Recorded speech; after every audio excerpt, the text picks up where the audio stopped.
to life. Can you still taste the field? Yep. Love it. Get a good deep breath. Get ready to roll here. Only about one thing tonight, getting the W, so gotta be around the end to do that. Get ready to roll tonight, boys. Show us some fun. Don't get me any more fired up than I already am. All the way to the checkers. You're fine. Nobody's got to run. Checker time, baby! Really proud of you, man. Drove your butt off tonight. We had the best start here, bud. Yeah, boys. Way to rebound. Great job. Great job, bud. Really good job. Appreciate you hanging in there with us all weekend. What a weekend. Good job. Thank you.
Test 1 2, test 1 2. At least I'm getting a signal here. Okay, can you hear me now? Hey, there we go. Hey, let's start all over. Welcome to Racing in the Draft. My name is Mark. I appreciate everyone tuning in on a late Saturday evening. I thought about doing it Sunday morning. We had a pretty good turnout for Sunday morning, but I try to stay consistent, and I really like kind of doing the Saturday night thing, so that way I can get up in the morning, go to the gym, and build my lineups and do whatever projects I have, and then watch the race on Sundays. But either way, just finished up watching the O'Reilly part race, or O'Reilly Auto Parts Store. It still just doesn't roll off the tongue. The O'Reilly Series race from Kansas, where Tyler Gray ended up getting the win, making Joe Gibbs 2 for 2 for today. Will they go 3 for 3 and get the sweep? Or will another Toyota team, or maybe a Chevy, or maybe even a Ford get a win? It's a long shot for a Ford to get a win at this point, but you never know. Ryan Blaney's team made a few changes this week, I hear. We'll see if that does anything or not. But either way, Kansas almost always puts on a great show, and the weather looks to be just impeccable. I'm not sure you could have said, hey, what would be the best weather for the fans, for the teams, for the sport, for the drivers, for everything, but 72 sunny with 8-mile-an-hour wind sounds pretty gosh darn ideal for me. I know some others would be like, oh, it's too warm, oh, it's too cold, but that sounds almost ideal to go watch a race at Kansas. So hopefully they put on a great show. Either way, the Advent 400 tomorrow. It is an earlier start time, so be a little bit aware of that. Most of the races recently have been kind of in the 3:30, 4 o'clock range. Tomorrow is 2:17 Eastern, green flag. So make sure you get your lineups done a little bit on the early side. But either way, hey, guess who won last week for the first time? I've only been calling it out for, 113 or 112 races that, oh yeah, Ty Gibbs should win a race soon. Oh yeah, Ty Gibbs should win a race soon. Well, 3 years later, Ty Gibbs finally gets the win.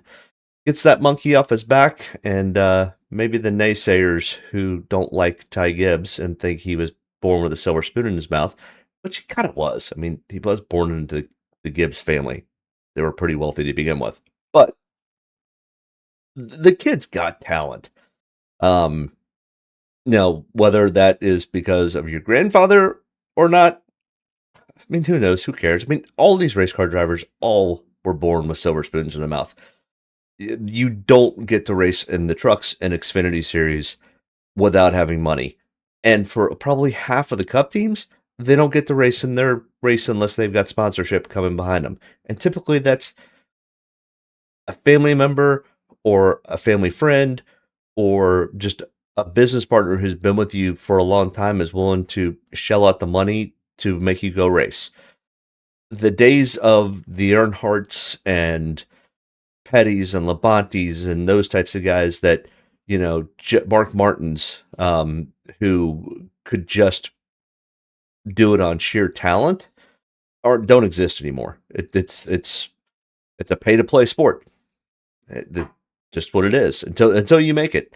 I mean, Tyler Reddick, yeah, I think his family's got money and that's kind of how he got there, but he's earned it. And early speculations, because he's in a contract here, early speculations are he's going to be somewhere in the realm of $8 to $10 million a year on his next contract.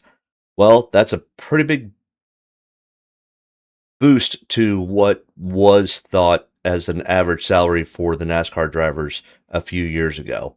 And that is what that lawsuit that Michael Jordan and Front Row Motorsports in 2311, that's the compounding effect of that, is the drivers are going to start getting paid because the owners of these teams are starting to make money. When the owners make money, they can pay the drivers. The drivers become bigger, the sports gets bigger. All of it just notches it up. So all in all, that lawsuit was a huge win for the sport in general. It may have been a slight loss for NASCAR corporate and the France family, but for the sport, and guess what?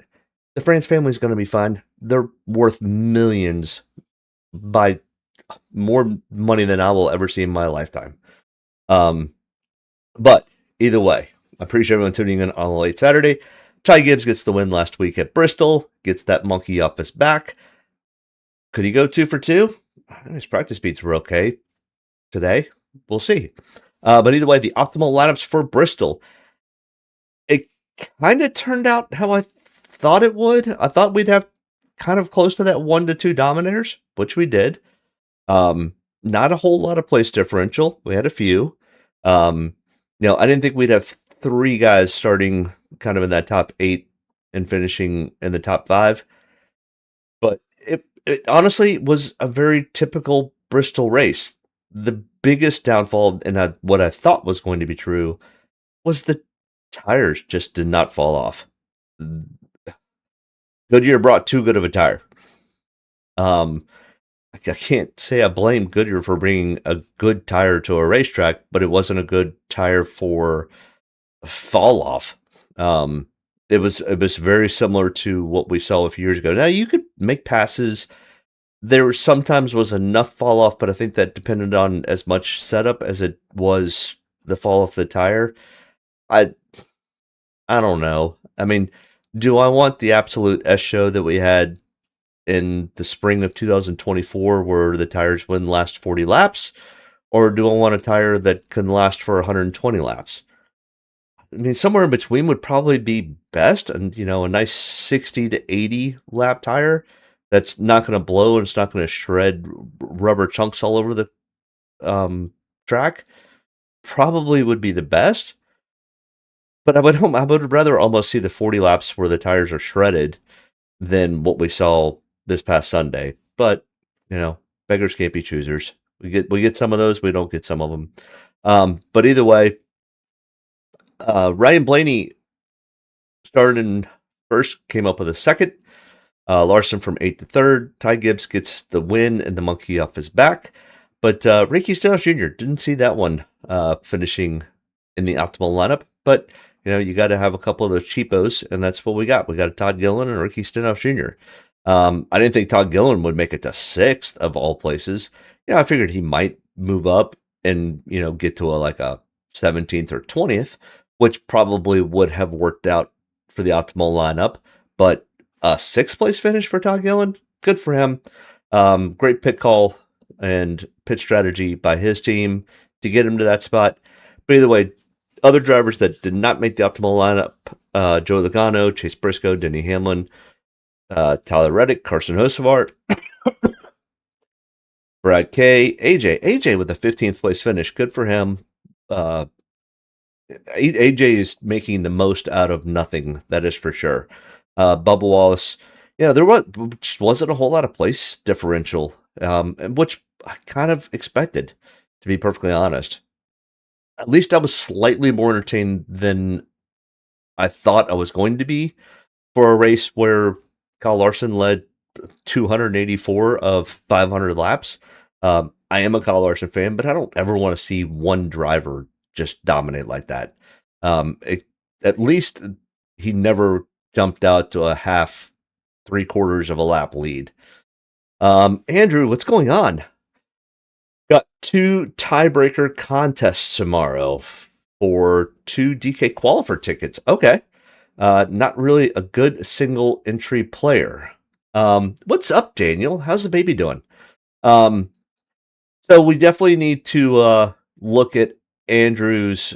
Do you know how many people are in the contest, Andrew? That'll give me a little bit better idea of how much of a sleeper pick you need to find, or are we just absolutely building a cash lineup? You know, if it's you need to finish top 20 of 100, or do you need to finish top 10 of 50, or do you need to finish top 20 of 1,000? So, Andrew, let me know what Andrew says. 7 and 1, 17 and the other. And is it first place that takes the whole thing down? Daniel says, good, holding him currently. Oh, that you're talking about the baby. Yes, great. Well, maybe my gentle, soothing voice will help put him to sleep, unless you have earphones in. But yeah, do you need to get to a first out of 7 and a first out of 17, or is it the top 2 or 3 that qualify in? Let me know. I definitely want to try to help as we build out either a large GGP field or potentially even more of a cash lineup. Andrew says, yes, winner gets the ticket for the end of the season contest. Okay. All right. So you've got to beat 7 guys and 17 guys or girls. All right. We'll keep that in mind. And as we kind of go through this build, it's going to be a very heavy Toyota lineup regardless, especially for cash. But as we go through, I will definitely keep that in mind. So continue to listen in as we go through this. I'm trying to not make it too awful long tonight because we're getting started a little bit late. But the optimal lineup challenge after 8 races, this is crazy. Ty Gibbs has 6. I think last year, at the end of the year, I think we finished with 13. Let me check. I've got that from last year still. Optimal lineup from 2025. Let's see where to put that. There it is. Where did we finish? Yeah, Chase Elliott finished the year with 13 optimal lineups. Ty Gibbs currently has 6. He's almost halfway there, and we're a quarter of the way through the season at this point. Not even a quarter of the way through. Yeah, that's insane what Ty Gibbs is pulling off, and Tyler Reddick. Both are just having phenomenal starts to the year. Well, there's ebb and flows in this business, so NASCAR, Draftkings, all of it. There's up and downs, and you just have to be able to weather the storms. Either way, so that's Bristol. Let's head to Kansas. Hopefully no tornadoes. It looks like it's going to be a beautiful day tomorrow for the Kansas race. I've got to make it out there for a race. We've got a family farm out there, and we usually go out in the fall. I just need to kind of schedule it to where I either show up for the fall race or show up for planting season and go out for this race one of these years. Because I've been in the facility and looked around. It's really quite a beautiful facility. In fact, the Kansas City Chiefs are building their new stadium adjacent to the racetrack. So that's going to be pretty cool. It's going to draw a lot more business and attention to that area, which should help the attendance for the races, because it's definitely been hit or miss, that's for sure.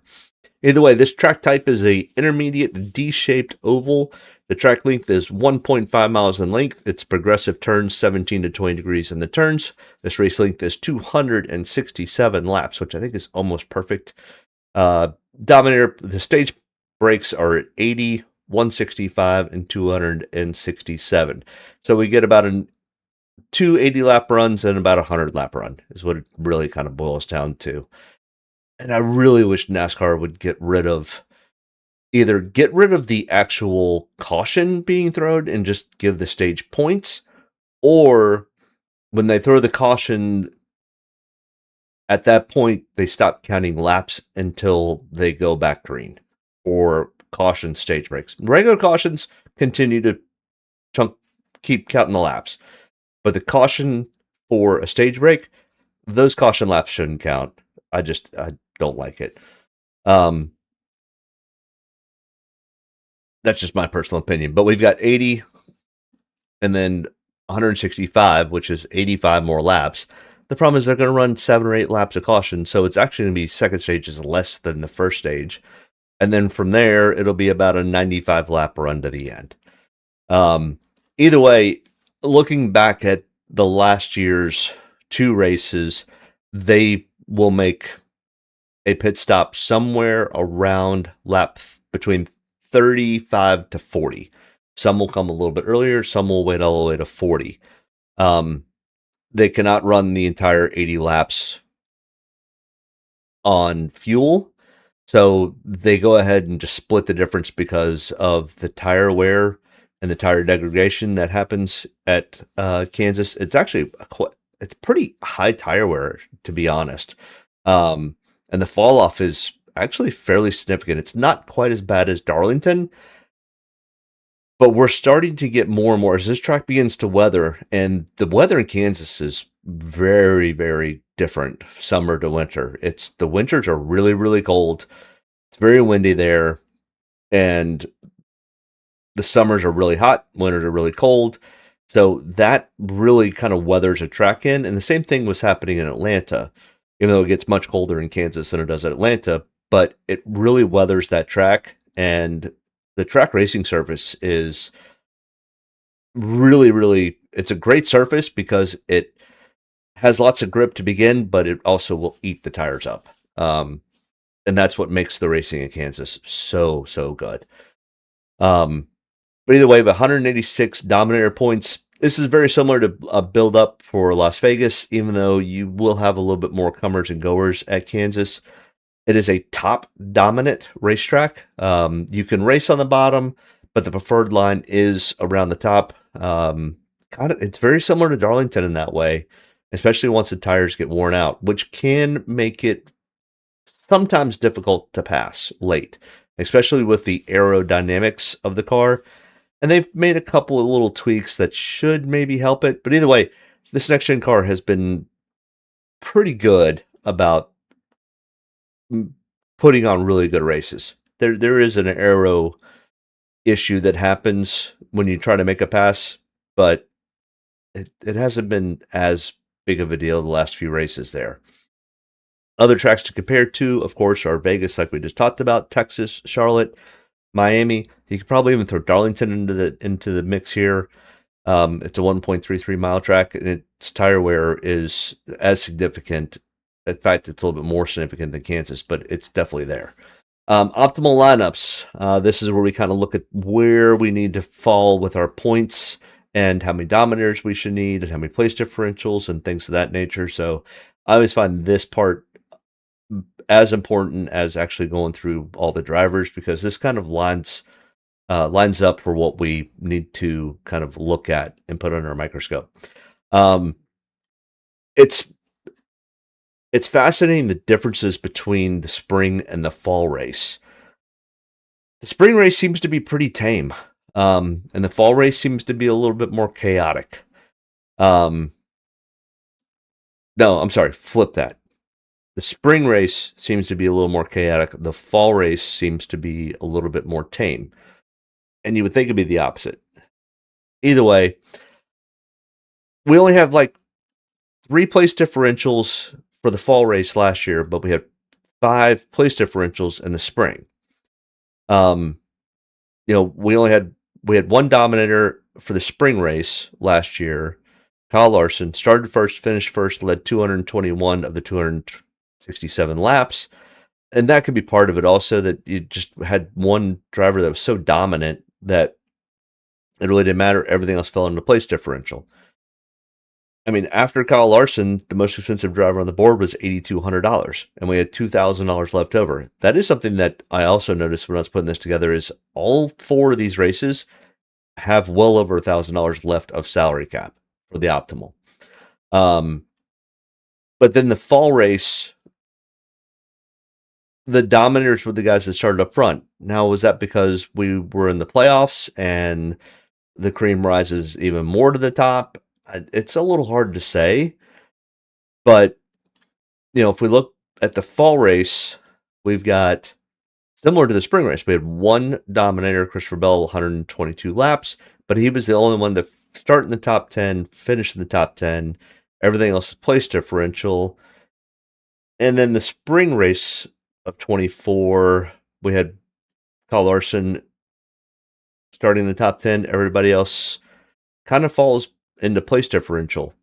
So, yeah, we didn't have any dominators in the spring race of 24, one dominator in the spring of, that's not correct, 24, fall of 20. Here, let's fix that. Fall of 24. We had one dominator, 5 place differentials. Then one dominator, 5 place. The only one that really kind of got askew was the fall race from last year. And I'll need to go back and revisit and look more at that race.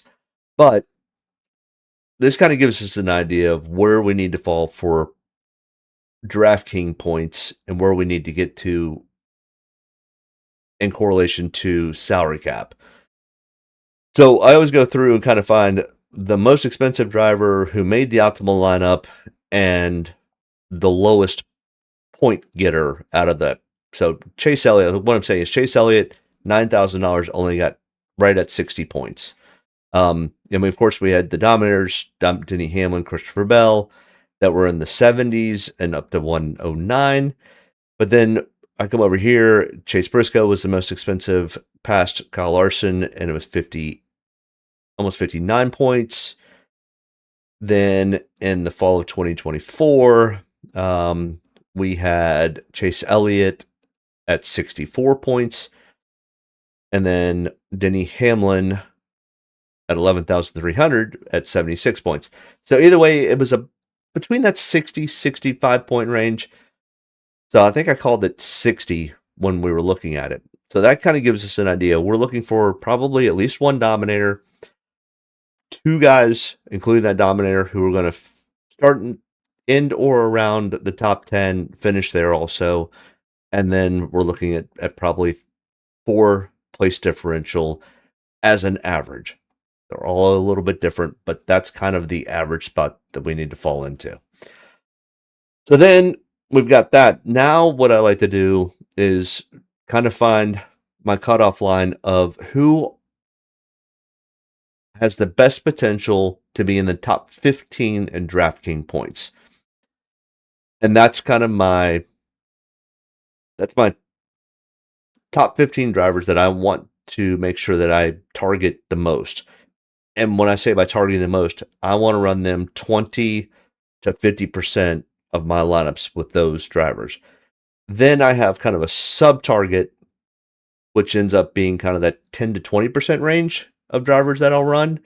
And that typically is about 8 drivers. That gives me 23 of the 37 drivers.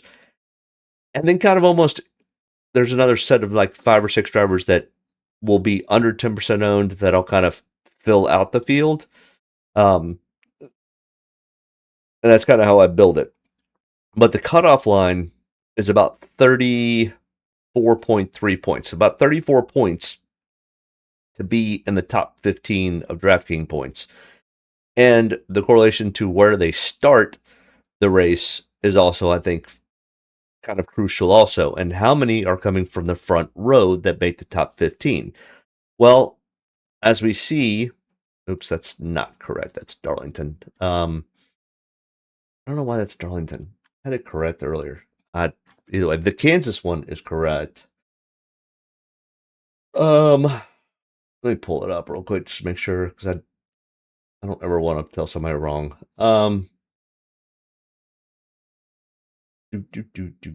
Kansas. Where is Kansas? It's in the middle of the country. I know that. Problem is, it's in the middle of my sheet. And Kansas. All right, let's pull it over. Kansas fall of 25. It's 5 drivers started in the top 10. 1 driver started 6 through 10. So 30, but same thing, 35.45 points, but both front row starters. So that's the other thing I always look at is where do they start and their points, and are they front row starters? Because that lets me know, is this potentially a race where the guys that start in the front row finish there and dominate, or do they start in the front row, fall back, never dominate, and end up falling below the top 15? Well, Kansas is definitely one of those that they start and finish there, and a lot of times they are the dominator. Denny Hamlin last fall started in second. Kyle Larson started in first. Christopher Bell started in first. Now, the spring of 24, Christopher Bell fell all the way down to almost below the top 15. Probably would not have taken him hindsight being 2020 because they only got 35.6 points. Yeah, it's top 15, but you would have wanted or expected this to be a much higher number. But then Kyle Larson, the fall of 2023, is at the top of the board. So when we're looking at it, the front row starters are still something you can easily take, and they can still easily net you being in there. So that's why I kind of like this chart that I build. And then, I've got all the averages and stuff down here. So I just didn't transfer that over. But either way, it's still about 34 to 35 points is the cutoff line for the top 15 and points. Dominators, we definitely have at least one dominator per race, and what it appears is it's coming from the front row. So definitely kind of keep that in mind when you are doing your build out.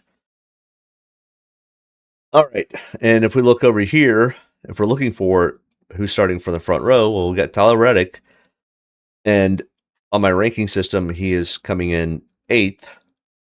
Kyle Larson 4th to 2, but what I was saying was the front row is Denny Hamlin's 2, Tyler Reddick is 1. Denny Hamlin does fall ahead of Tyler Reddick.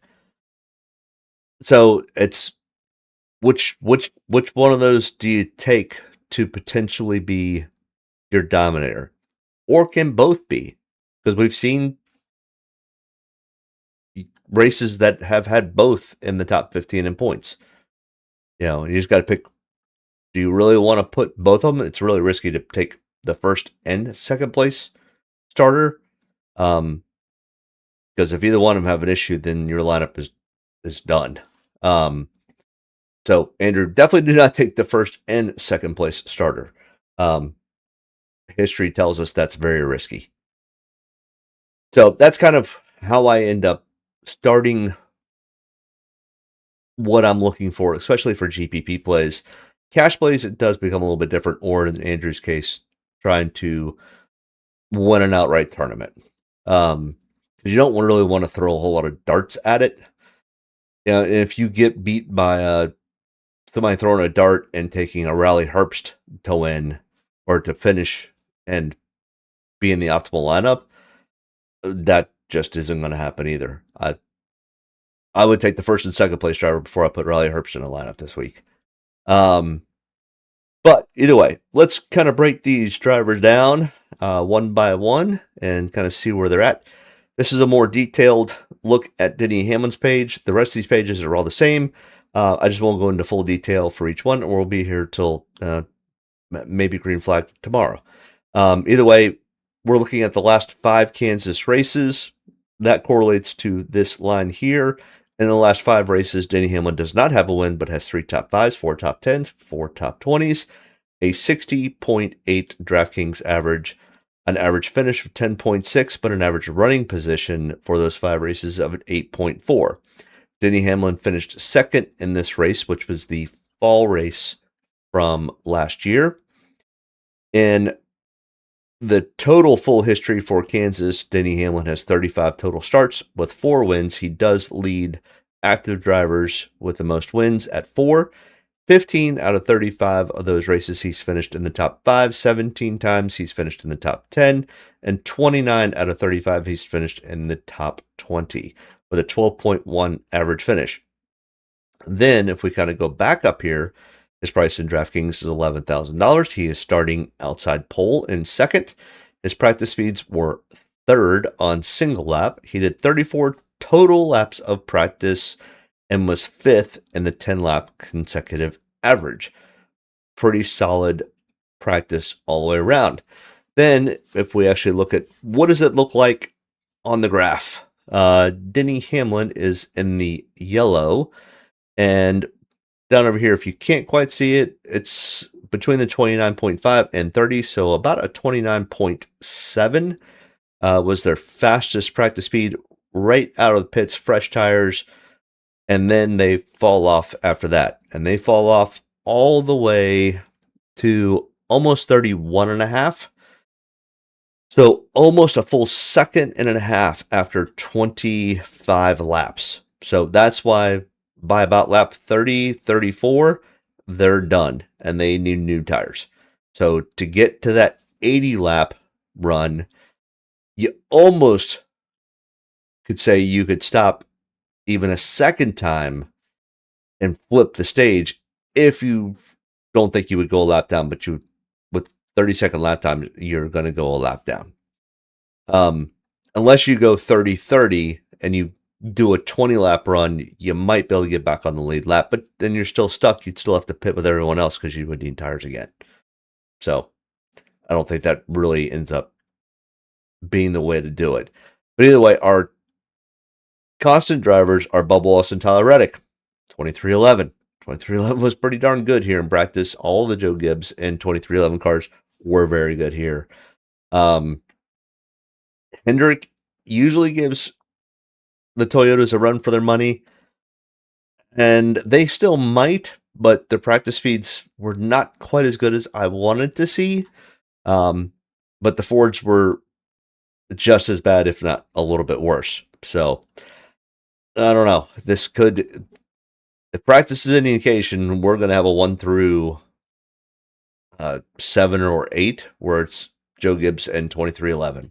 And yes, we have 4 drivers for 2311 this week because Corey Heim is racing the 67 car this week. Pretty exciting. I actually like that.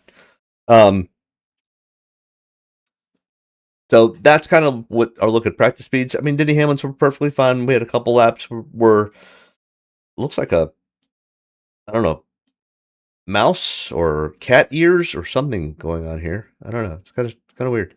But either way, most of his laps were below average. So faster than average, not quite as good or consistent as Tyler Reddick or Bubba Wallace, but they kind of all intersect throughout the time, all being faster than average.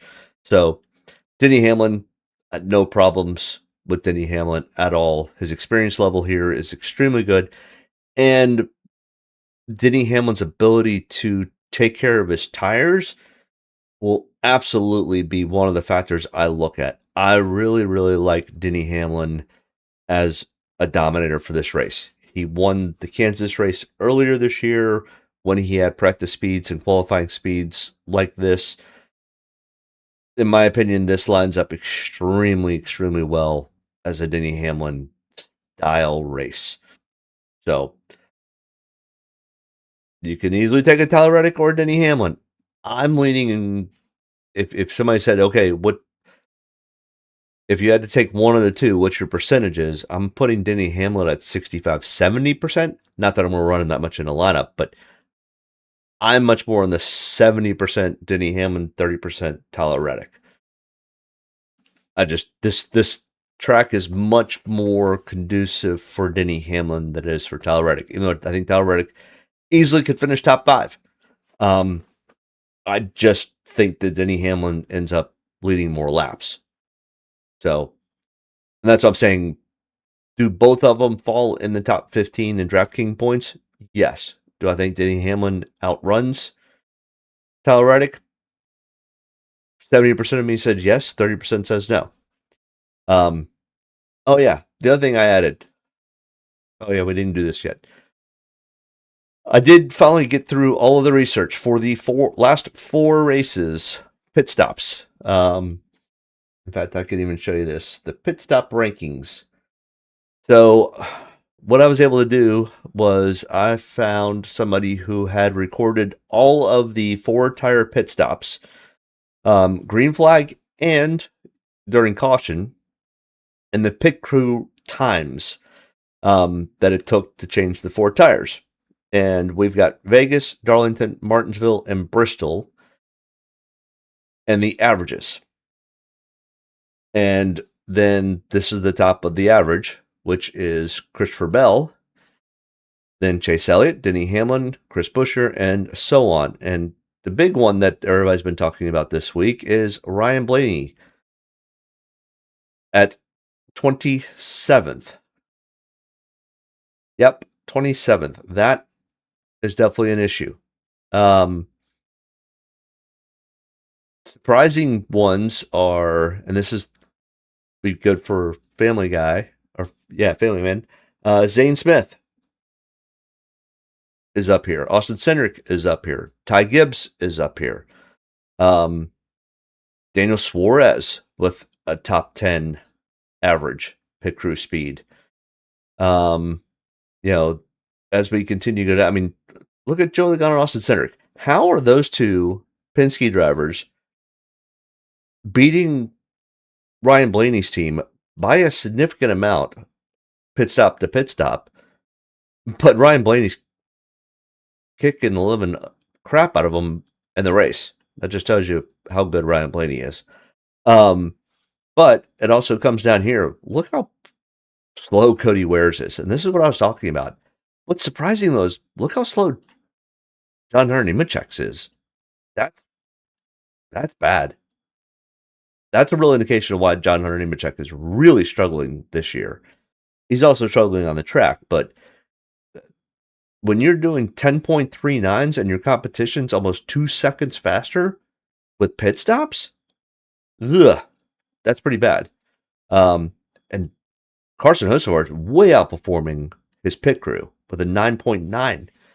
So this is a kind of a real interesting thing that I will start to keep track of more and more, and I'll make sure that I continue to add this to our sheets, because I think it could be something vital, because I absolutely think we see green flag pit stops tomorrow at some point.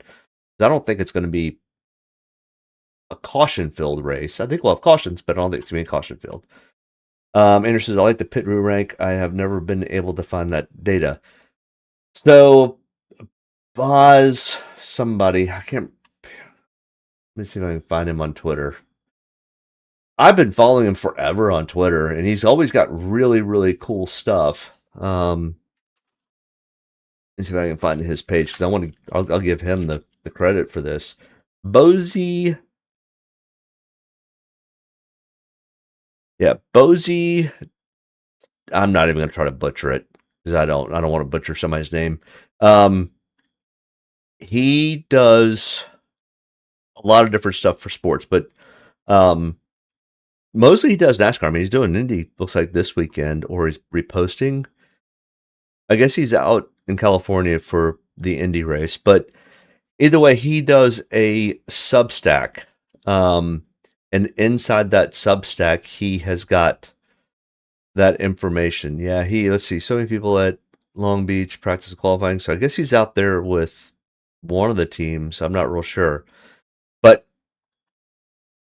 he usually doesn't post that much stuff. But like he's got this one. It's my understanding that Pat Gray will not be able. This was part of the Ryan Blaney pit crew change. It was my understanding that Pat Gray will not be able to compete this weekend, so Blaney is getting another Jack man change. Blaney will get the number 4 Noah Gregson Jackman instead. Landon Honeycutt, who was Blaney's Jackman, is moving to the 21 after the swap. And I think Jayski has this information about all of the crew members that you can go look at. I think it's either there or it's somewhere on the NASCAR page. But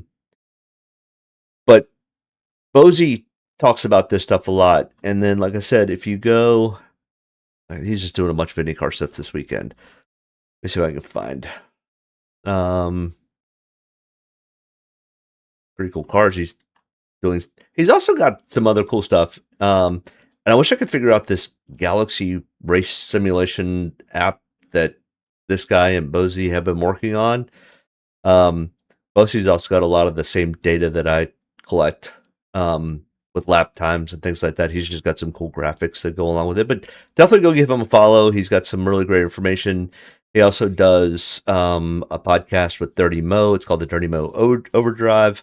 There's usually some pretty good little nuggets in there. I'm trying to find where he posted. I don't know. I found somewhere his Substack, and on his Substack, he goes into the breakdown with all those times. Would I start Reddick or Hamlin and Cash? Hamlin. Yeah, I would start Hamlin and Cash, and GPPs, it would be probably a 50-50 split. Cash, I'm probably 70-30 Hamlin. So, yeah. Hamlin, I think, is more the safe play. Reddick is more, in my opinion, a little bit of a long shot. Because, honestly, as much as Hamlin can afford to go race for a win, Reddick can go race for a win because he's not going to lose the points lead. Hamlin needs a good points day. So but both of them are going to make the playoffs, bar some major tragedy happening with one of those two teams. But Hamlin's much stronger at Kansas than Reddick is. Reddick's not bad, but I mean, when you look at Hamlin's average of 10.6 average finish. We'll just scan down to Reddick real quick just so I can answer the question. 10.6 to 14.0. So, yeah. I mean, that's kind of the stuff I lean on. I mean, Reddick does have a little bit of the hot hand right now because he's won 4 races this year to start compared to Denny Hamlin's 1. But Denny Hamlin's also led the most laps of anyone this year. So which coin do you flip on? I think either one or fine. I'm not sure I'd run both. That's just really tough for first and second to both fall into the Dominator. So, yeah, I mean, you're more than welcome. Yeah, I mean, stick around. We break them all down. We get deep into the weeds on a lot of different things. And I always try to bring little nuggets each week that hopefully you can take and go win either a cash lineup or a GPP or finish really well.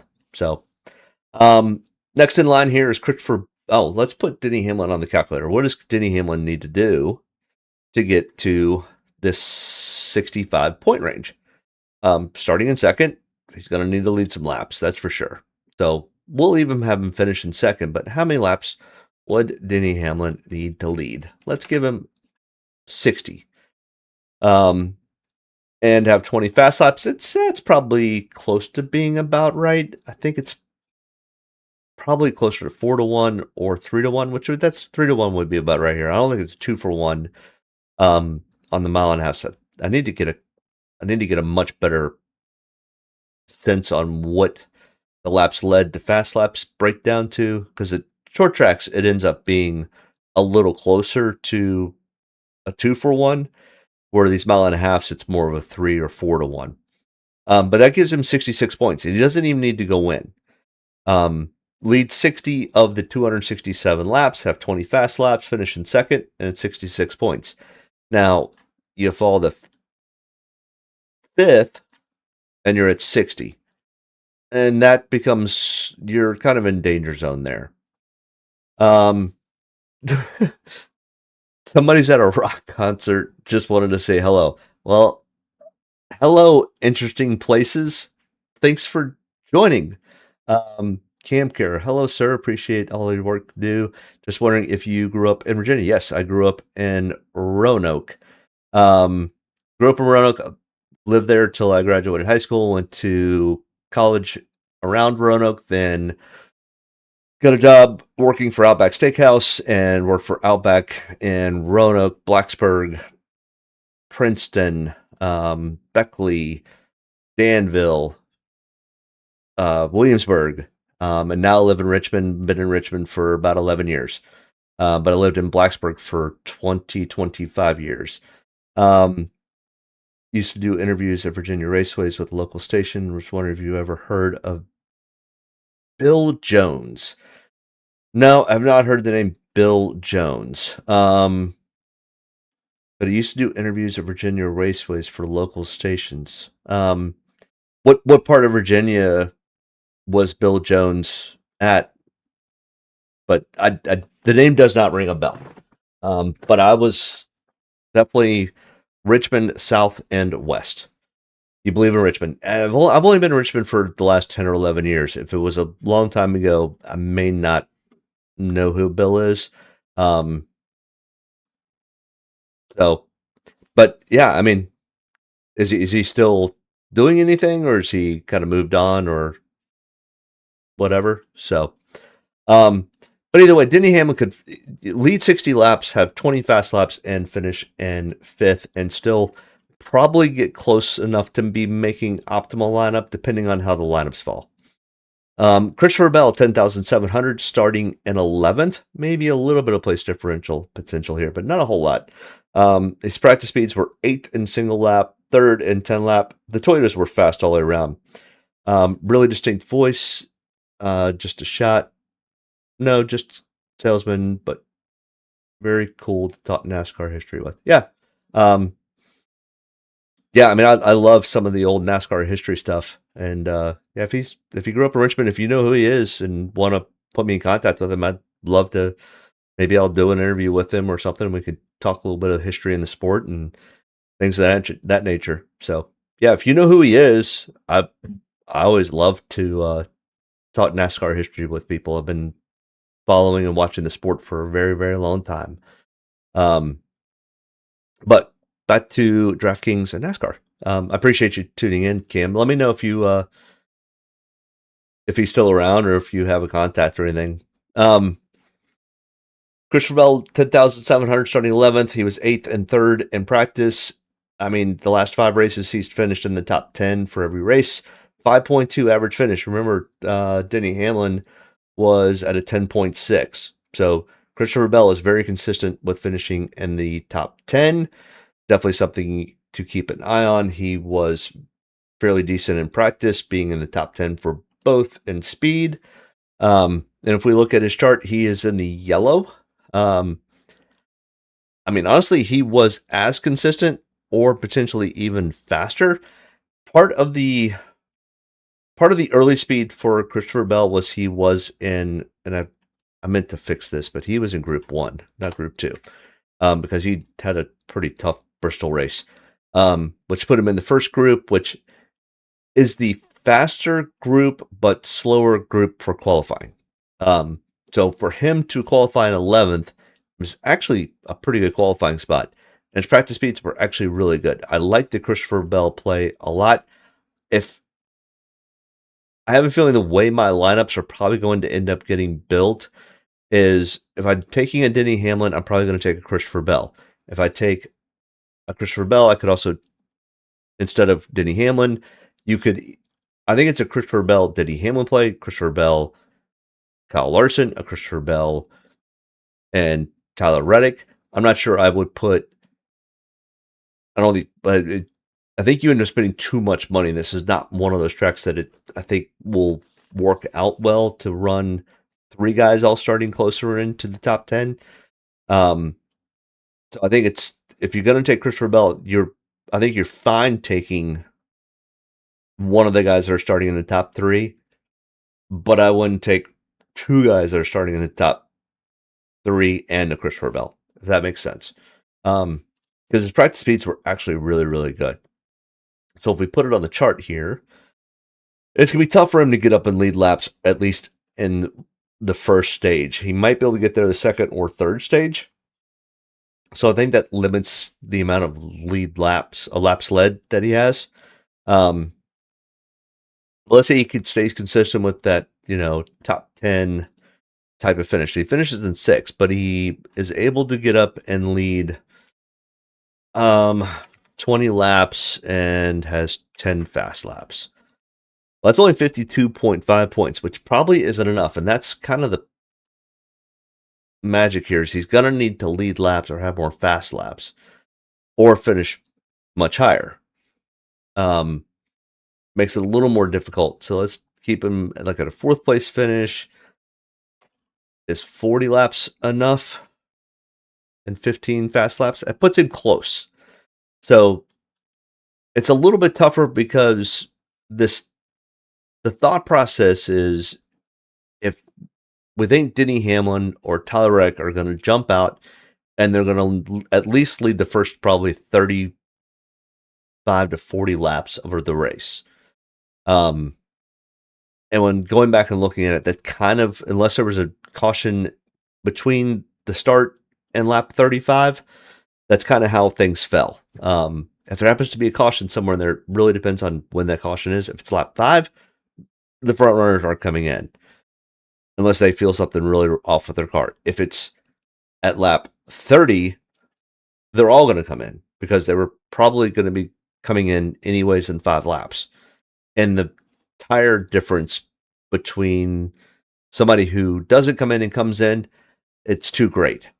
So it's just one of those weird things on when you build the lineup, you kind of have to work through that first set of pit stops up to the first stage break. Because that's kind of the easiest indication on when you build the lineup, you're building a story. And you're building that story around, okay, here is my dominator for this lineup. And if it's Denny Hamlin that you think is going to be the dominator for a particular lineup, you follow that. And if that ends up being who you want to build around, then you're not going to put a Tyler Reddick in. You're not going to put probably a Kyle Larson in because you think that Denny Hamlin's going to end up being the dominator of the race. So how does the Denny Hamlin build end up finishing with enough points? And who do you build the lineup around him with? And you could do the same thing with, somebody who has a huge place differential switch. Like there've been races where all of a sudden somebody messes up in qualifying or messes up in practice and has to start from the rear. And that's happened with Ryan Blaney a couple times and things like that. And when that happens, that's like, okay, I'm going to build my lineups around a Ryan Blaney, if that happens to be a and Denny Hamlin. So now you've got 2 of the 6 pieces. And then you just you have to kind of go through a race scenario in your head when you're making these build outs. That's why it takes me like an hour and a half to 2 hours to build lineups, because each one of the lineups that I'm hand building, I'm building that scenario to figure out, okay, if this, then that for each one of the 6 drivers. And does that fit? So hopefully that makes sense. The other big thing about Christopher Bell is he is and does have the fastest pit stop average for the year. So he should be able to make up spots not only on the racetrack, but also on pit road. Of course, anything can happen. You get a pit road penalty, the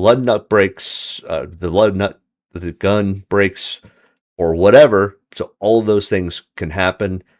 But Christopher Bell, starting 11th, finishing 4th, lead 40 laps, 63.75 points, doesn't even have to get a win, and he gets you pretty close. So Christopher Bell could easily be played as a piece to the puzzle with a dominator. He doesn't necessarily have to be the dominator. All right, Kyle Larson starting in 4th, 10,500. His practice speeds were not good. They unloaded with a major tight issue.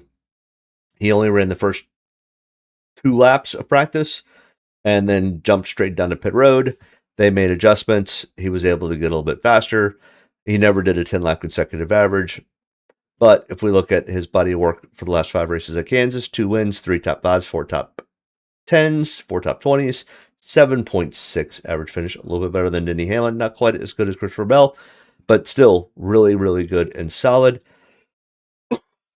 23 total starts, 1 win shy of tying Denny Hamlin for the active drivers' most wins. And percentage-wise, he's actually got a better average finish for his total full race history. And if we look at his practice speeds, like I said, they unloaded and they had an issue or problem. They came in and made adjustments, went out, made a couple laps, and said, okay, we're good, let's go qualify. And they qualified in 4th. So compared to all the Toyotas, he is the fastest Chevy. Not a big surprise. Kyle Larson's extremely good at 1.5-mile tracks. And starting in 4th, if we look, he has an average lap led of 76.8. And an average fast lap of 34 at Kansas for the last 5 races. We can go back and look at Denny Hamlin real quick. Also, 59 and 28. So Christopher Bell, 37 and 19. So Kyle Larson's leading the average laps and fast laps. Starting in 4th, can he get to the front? So, like I said, Kyle Larson's definitely in the ballpark with a Denny Hamlin, with a Tyler Reddick. But I could also play him with a Christopher Bell also. I'm not opposed to that. I don't know if I want to play Kyle Larson and Denny Hamlin together. It's a little risky. But a Christopher Bell does become into play with that. What does Kyle Larson need to do? If I'm building a scenario, I'm going to build them to finish in 1st, lead 40 laps, have 20 fast laps. That's probably enough. So anything greater than that is always wonderful. But let's say he doesn't win, finishes in 3rd. Well, it's 61 points. I need to get closer to the 64, 65 points. Can he lead 60? With 20 fast laps, that puts you to 66. That puts you there. It is potential that's what I said. A Kyle Larson and a Denny Hamlin can fit. The probability is pretty great when you start to build that type of scenario out. So I'm probably not going to I probably won't have any lineups with a Kyle Larson and a Denny Hamlin or a Kyle Larson and a Tyler Reddick as the ones that I'm going to play. But could I have a Kyle Larson and Christopher Bell? Absolutely. It's definitely there. His pit crew speed is 11th. Ryan Blaney, 10,200, starting in 9th. His practice speeds actually were one of the faster Fords, 11th and 7th. Did 39 total laps of practice. Ryan Blaney has never won a race at Kansas. And in his total history at Kansas, he only has 5 top 5s with 22 total starts. 2 of those being in the last 5 races. So he's very consistent with an 11th place average finish, 11th place average running position, starting in 9th. I mean, honestly, it could just be a really good, solid day. I think it kind of ends up being, do we get a fair amount of really long green flag runs? And a really long green flag run in the Cup Series is going to be 45 to 50 laps. That's going to be on the high end of a long run. Can that happen? And if that can happen, Ryan Blaney typically puts himself in a really good spot. He takes care of his equipment. He's smart about making good passes. Recently, his pit crew's been screwing him over, so I don't know if the change, because the Jackman they wanted to put in that spot is not available for this weekend. So I don't know if that's going to be a big help or not a big help. And also, is everybody's feet to the fire, and are they going to try to outperform and either do it or not do it? I don't know. You build the scenario in your head however you want. Why did that not carry over? That's weird. Or did I not fix that correctly? My numbers didn't transfer over for some reason. I know that's right. This isn't right. Why does it say he's starting first? Hold on. Now I gotta look. I gotta figure out why that messed up.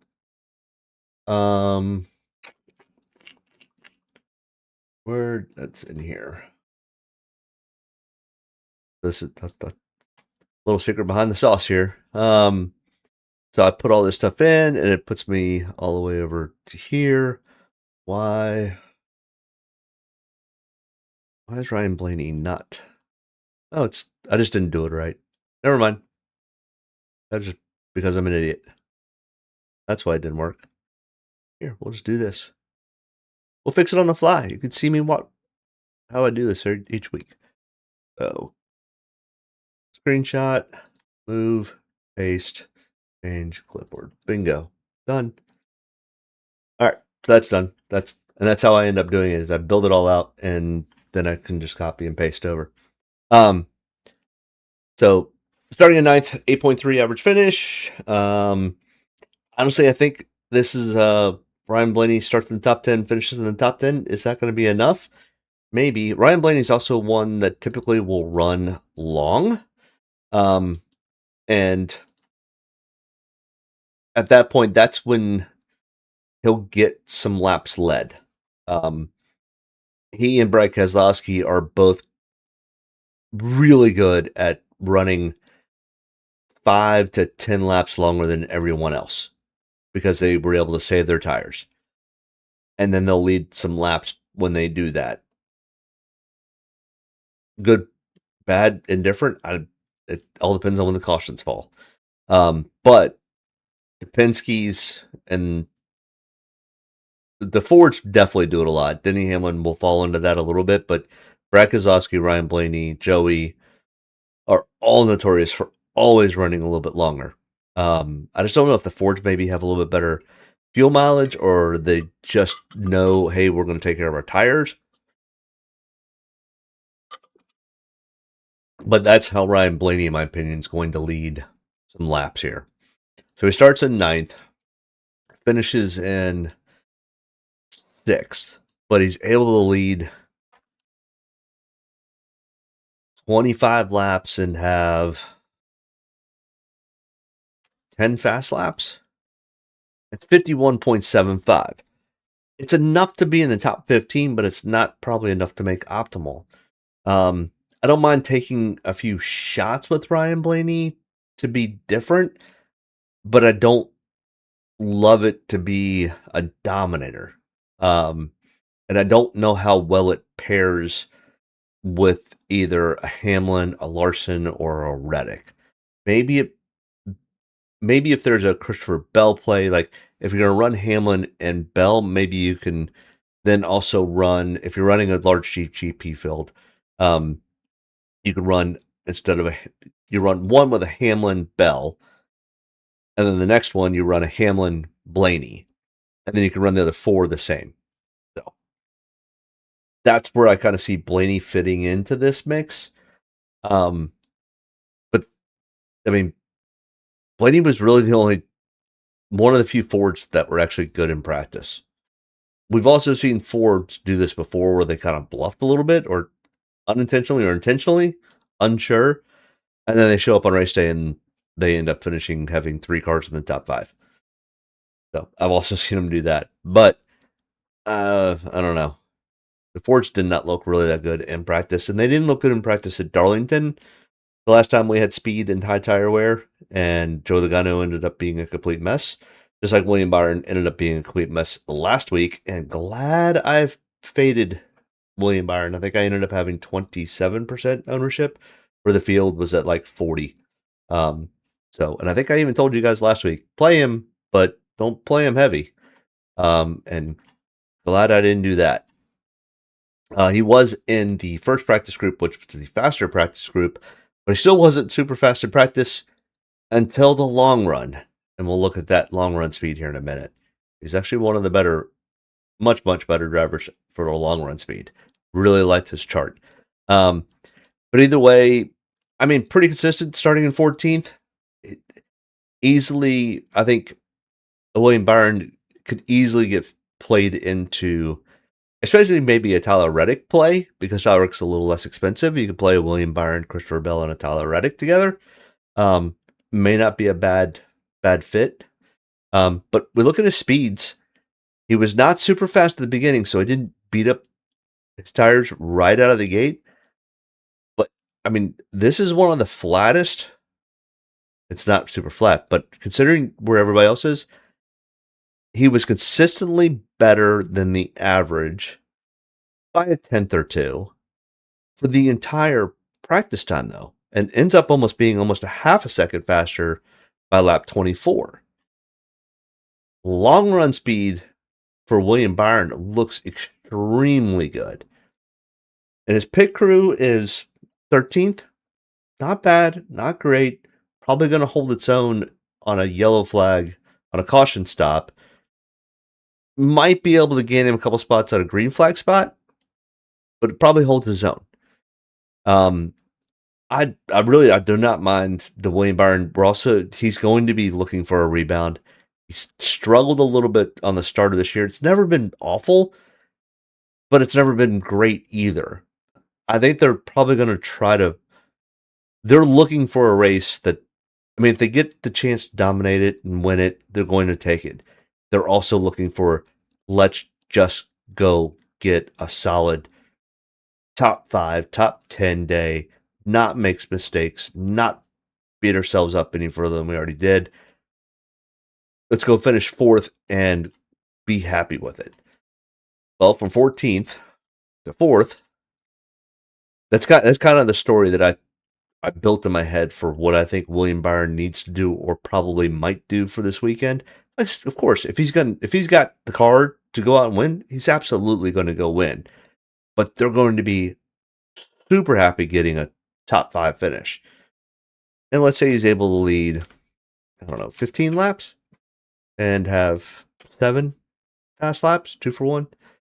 56.9. Probably not enough to make optimal. But it's just enough, because if all of a sudden this 4th falls into a 2nd, it's even closer. I still think it's probably about a 4th place finish. Maybe he leads a few more laps, maybe he doesn't. It's a solid points day. I don't mind building it around another dominator, is what I'm saying.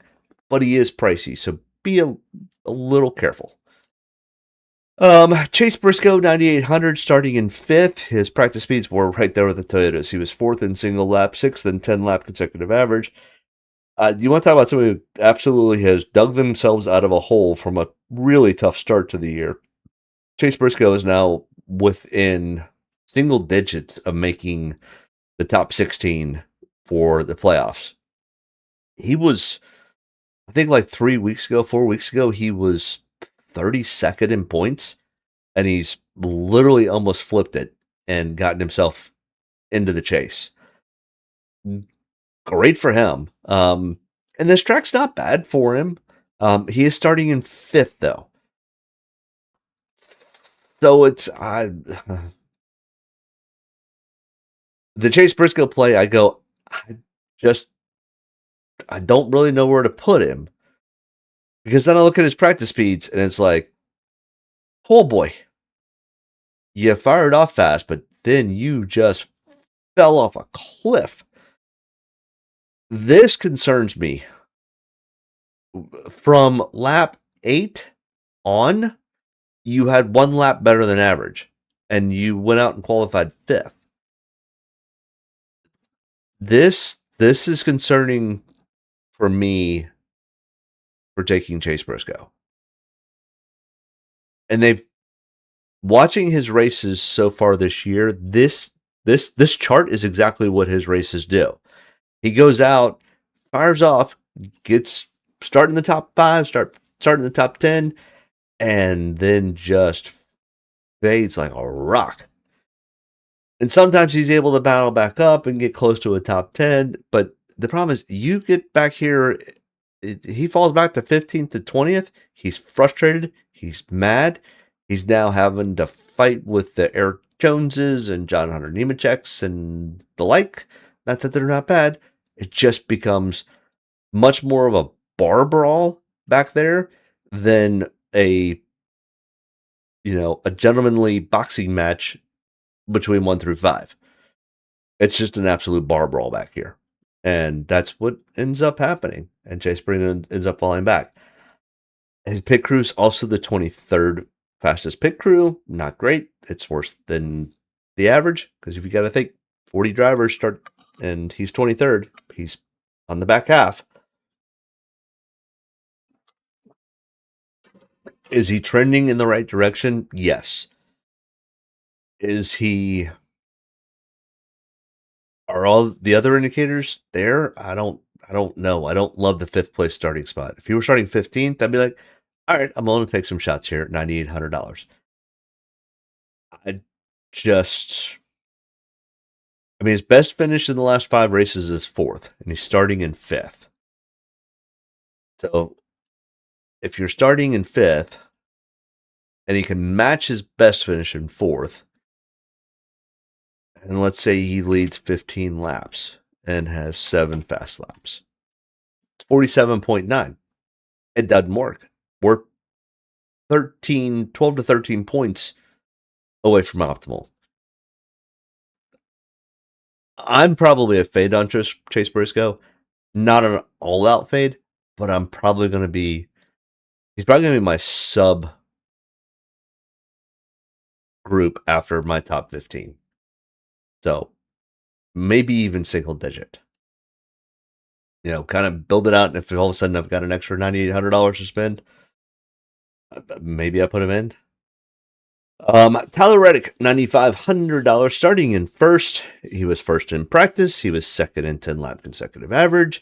In the last 5 races, he has 1 win, 2 top 10s, 4 top 20s, a 14th place average finish. He finished 7th in the fall race here last year. But once again, we talked about this earlier. If I got to choose between Denny Hamlin or Tyler Reddick, I'm taking Denny Hamlin. We've been looking at his practice speeds. He'll still continue to be here. He is in the green, and practice speeds were good. He was solid in practice. He's qualifying up front. He's got 4 wins on the year. Sure, I could see absolutely the argument that why would I not? Michael Jordan's at the track this weekend. All of those indicators all line up that Tyler Reddick should probably have a pretty good race. That's why I said I'm not an all-out fade. But if I'm going to run somewhere probably in the 60-65% range of all my lineups, will either have the pole sitter or outside pole sitter in it. I'm probably going to run 25% Tyler Reddick, 40% Denny Hamlin. It's probably how it will end up falling. So it's not an all-out fade. I'll have some Tyler Reddick because he does have Jordan's at the track. He practiced super well. He qualified super well. He's won this race before. There are lots of indicators that show that Tyler Reddick could easily go out and lead 200 laps of this race. I'm more on the side of, I think Denny Hamlin does that and not Tyler Reddick, but not enough for me to fade Tyler Reddick to 0. So I'll have Tyler Reddick. Don't get me wrong. Now, Andrew, which one do I choose for a 1 lineup go? You're going to have to make that call. If it's me, I'm taking Denny Hamlin. I could easily see the argument for Tyler Reddick, though. But I think you probably want to take one or the other. So, you could put both of them in, but that becomes risky. What else can you fit with that? Let me pull up DK.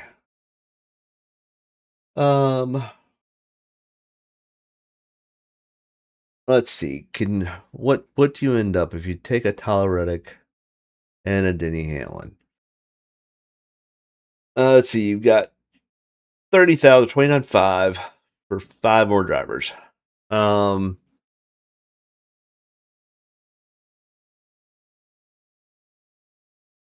put William Byron in there, you're down to 19.5.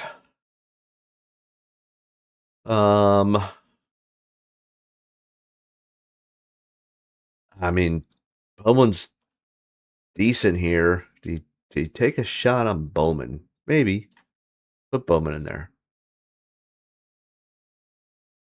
I honestly, it's risky.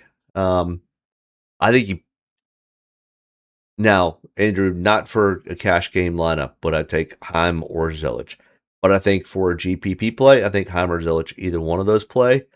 Put Heim in. Now, see, we're already down to $5,000 at that point. And I'm not putting. I mean, Ty Dillon starting in 37th. God, that's risky. No, I don't like it. So take. Yeah, I think you have to take Byron out. It's just you limit yourself so much when you take guys that are all $10,000 or more.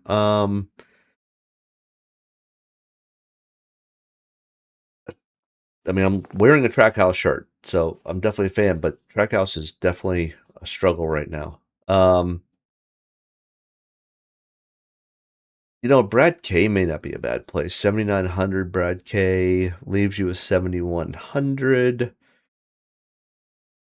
Then you play like a Zane Smith. Now, I definitely do not like the Denny Hamlin Tyler Reddick play together. So that's why I say you take the Tyler Reddick, one of those two out. So if you take the Tyler Reddick out and you put in a Bell, you spent too much money there. Denny Hamlin, William Byron. Still have $100 left over. Honestly, that's not bad. You can put Hamlin, Byron, Keselowski, Bowman, Heim, or Zilic, and a Smith. Andrew, I think that's more of a dart play by playing Heim. But I mean, the last time Heim raced here, he ended up finishing well. So, it's just that's kind of what I'm saying. And then you've got Ty Gibbs. I mean, he's not bad here. He's not as good at Kansas as he is at Bristol. But you can make an argument when you play the hot hand. And right now, Ty Gibbs absolutely is the hottest hand out there. For the last 5 races, the trend line, if we look at the last 5 races, Ty Gibbs has an average finish of 4th. The next 2 closest are Ryan Blaney at 5.6 and a Denny Hamlin at 5.6. Tyler Reddick at 8.2. Wow. Brad Keselowski's at a 10.8.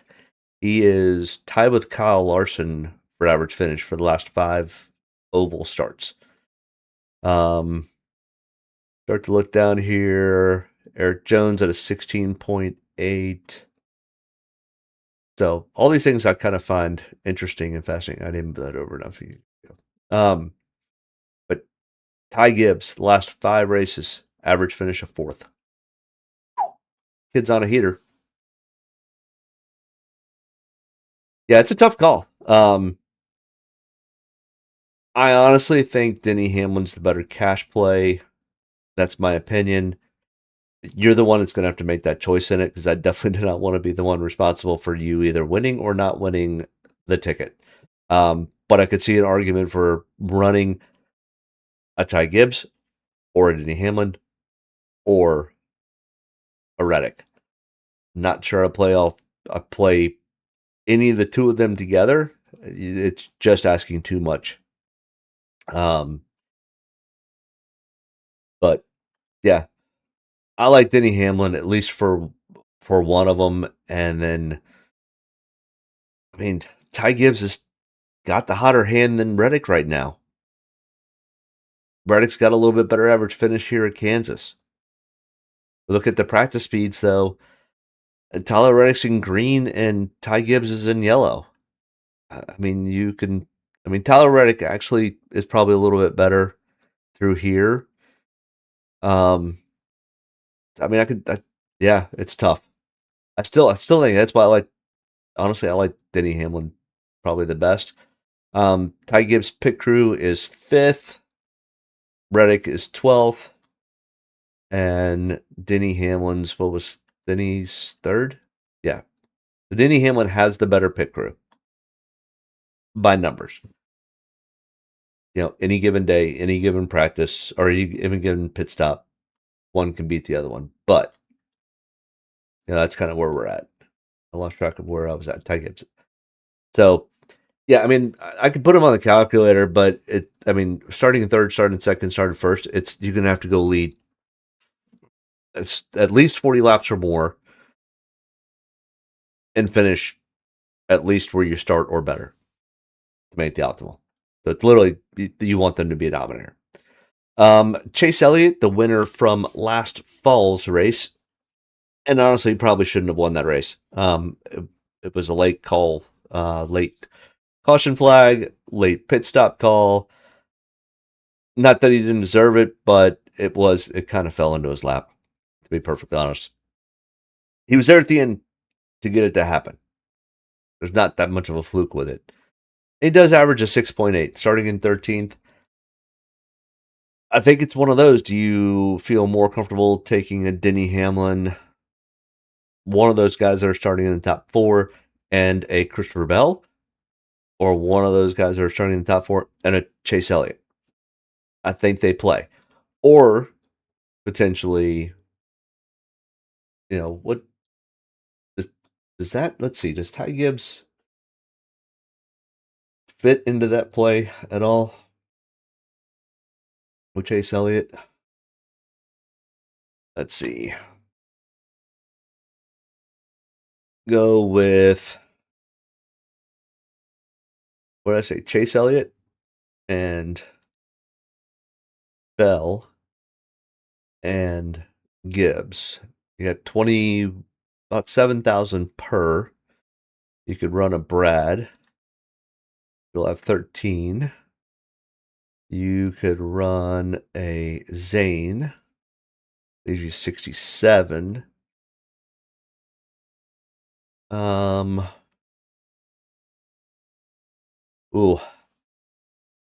an AJ Allmendinger. Kind of a dart throw. Probably not the best cash play, but that's not, beyond the AJ, that's not a bad cash lineup, to be perfectly honest.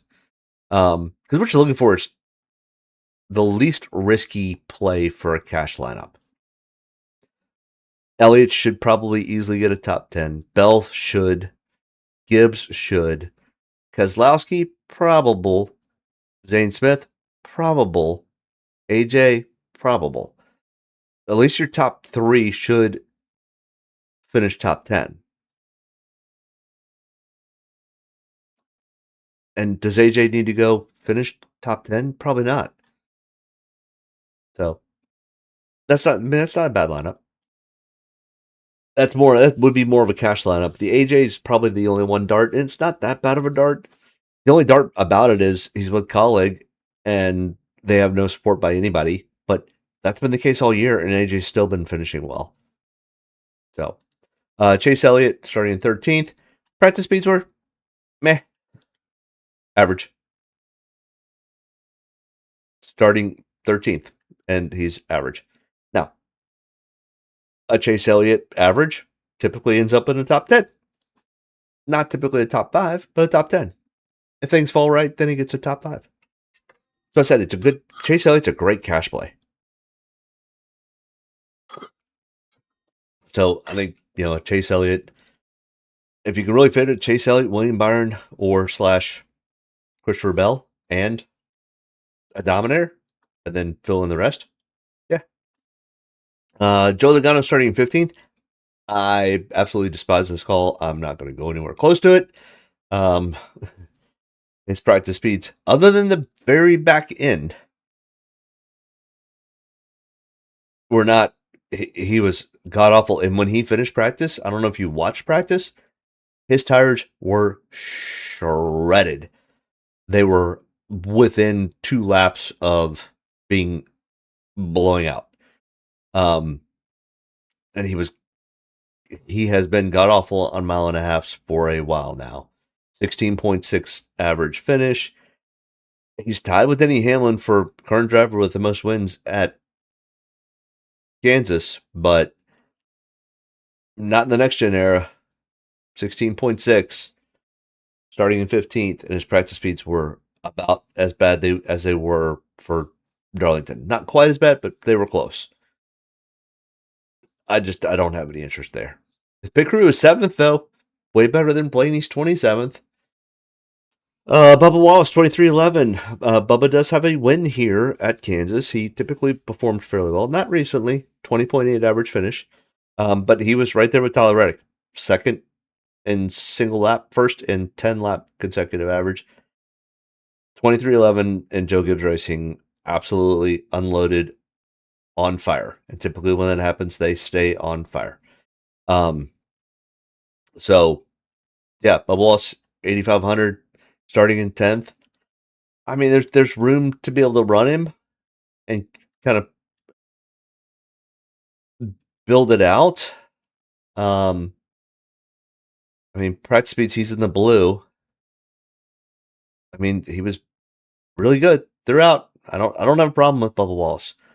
I don't really know how the build looks with Bubba Wallace. It becomes a little bit tougher.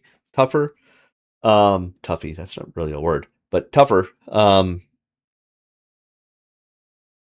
he's fast. He's really good at this track. He's due. Not that somebody should win just because they're due, but typically when you've got the rest of Toyotas and the rest of 2311 firing the way they have, and they're looking for a little bit of a rebound. They've had a couple stretches of tough weeks. And Kansas would be a really good place for Bubba to do it. He gets around here really well. And his boy Michael Jordan's in town, so I could see a play. I'm not, I'll probably run 15 to 20% of Bubba Wallace.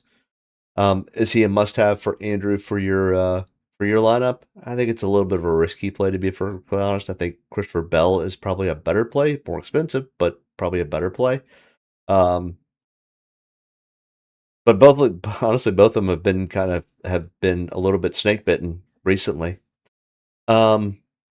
As we move forward, Chris Buescher, 8,300, finally a Ford that actually practiced well and qualified well. I think he might be one of the only ones, other than maybe Ryan Blaney, that ended up having a decent practice in qualifying. Starting in 7th, practice speeds were 6th and 4th. I mean, really, really good. He's quietly decent at Kansas. And honestly, Chris Buescher's quietly decent at almost all the tracks we go to. He gets overlooked a lot because of that. He's kind of like the quiet assassin. It's all of a sudden it's like, Chris Buescher finished 6th. Chris Buescher finished 7th.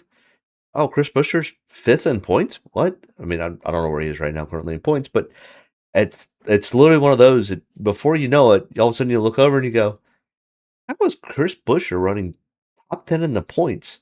I don't ever remember seeing him run, because he runs in 7th or 8th. He's kind of like Chase Elliott. Other than Chase Elliott's got a bigger name draw. Chris Buescher just finishes 7th, 8th, 9th, has a good points day, and just moves on. This point structure is absolutely built for Chris Buescher. And his practice speeds, I mean, were really solid. Starting in 7th, though, I just don't.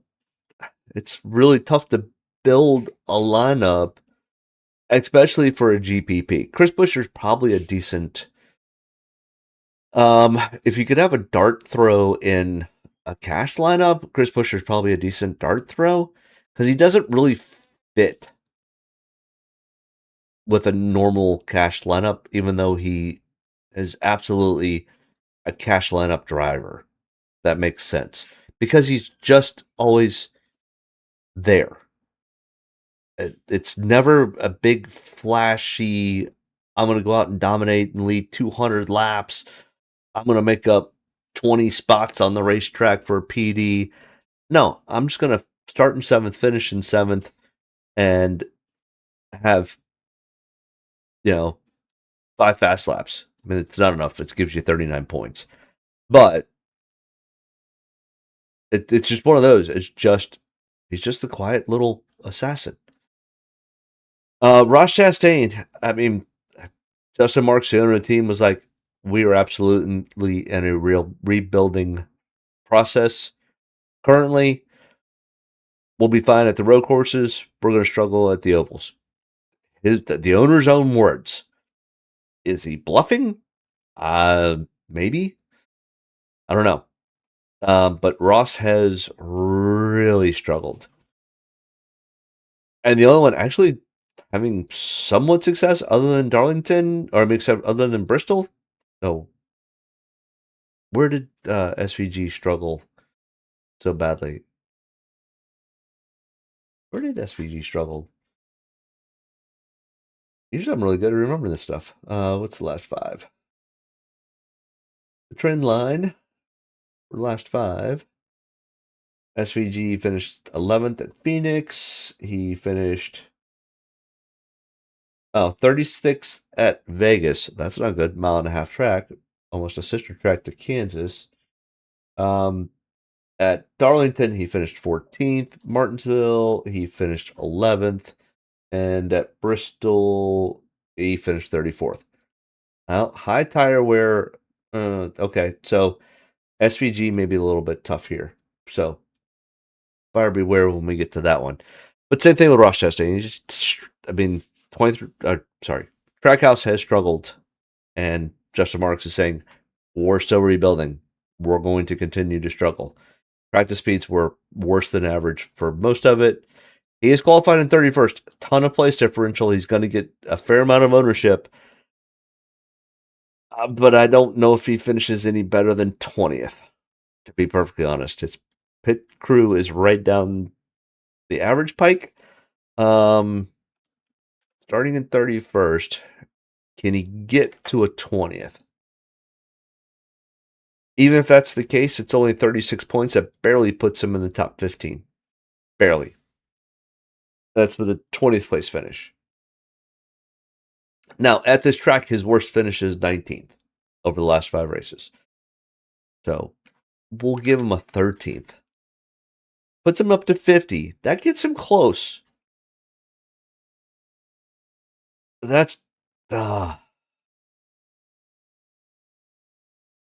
mean, his current trend line is he has not finished better than 16th in the last 5 normal oval races. He hasn't finished any worse than 28th, but he hasn't finished any better than 16th.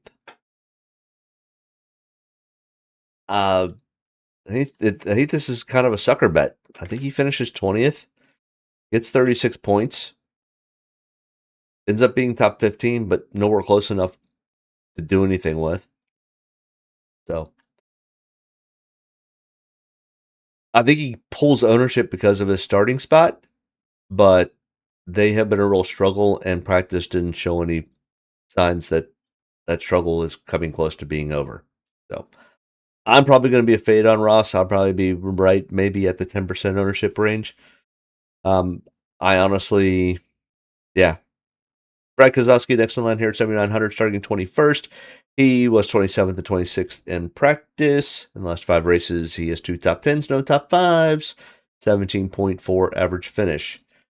Practice speeds were about average until what Brad does really well at, real long run speed. He can just eat you alive by running 10 laps longer every time.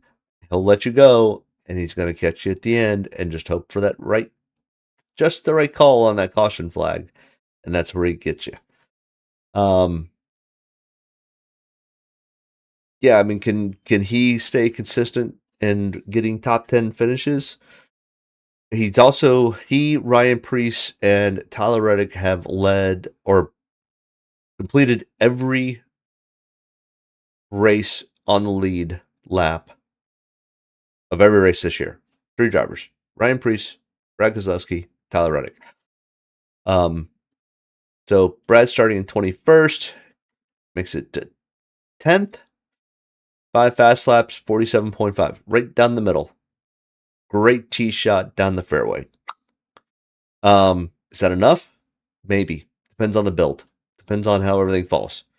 Is it a fade? No. Is it I'm going to run him 30%? No. I'm going to run him 15? Maybe. Yeah, probably 15%.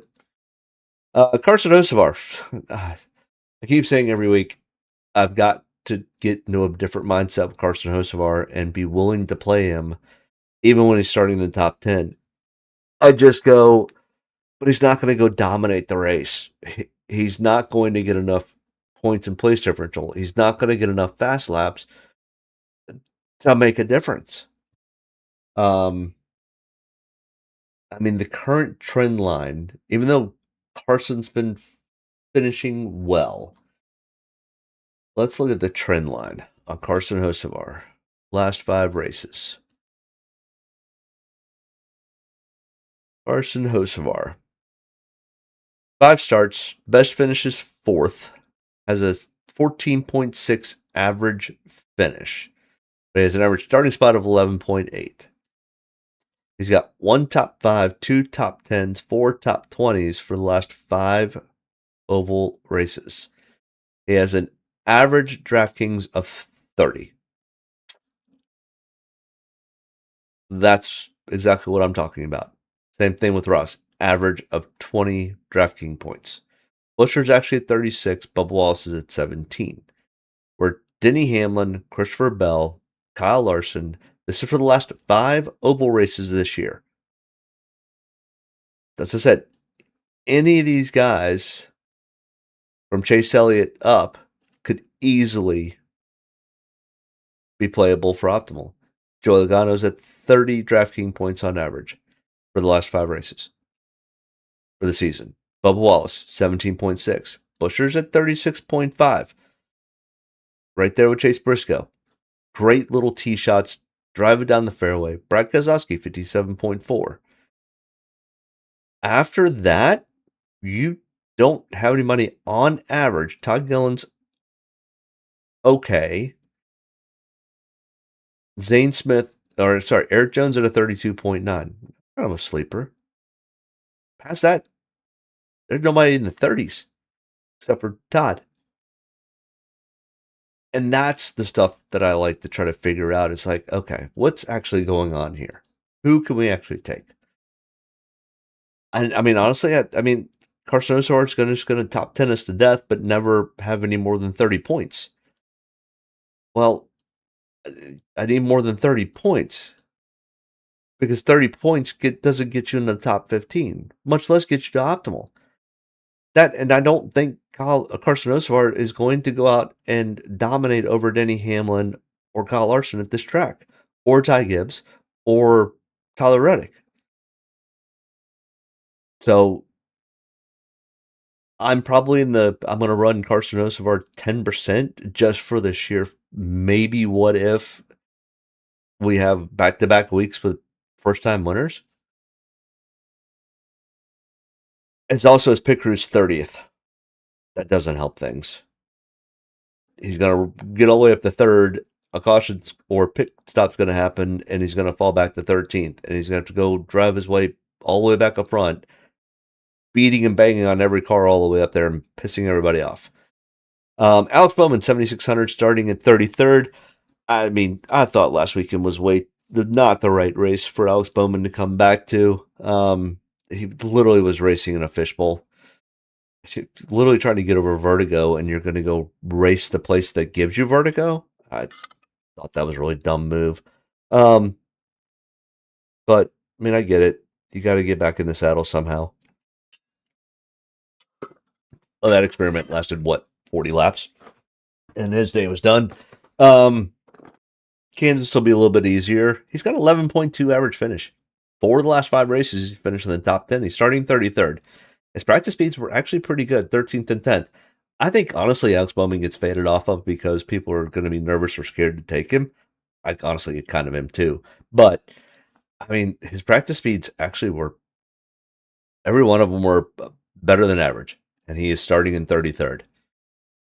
The guy's luck has got to change at some point. I'm willing to take a shot this week that it changes. So 33rd, finish in 14th, and you're almost an optimal. Don't even have to get to a top 10. Finish 11th, and I bet you it's optimal, or what appears to be optimal at 55 points. But he's going to get faded because people are nervous to take him. I think I like this call a lot. I think he goes out and gets maybe even a top 10. I could be completely wrong, and he wrecks on lap 4 because vertigo. Whatever. But I'm going to take some shots on Alex Bowman this week. Absolutely. Ryan Preece, 7,500, starting in 12th. This is kind of like a Carson Hocevar play. I think Ryan Preece ends up probably finishing where he starts.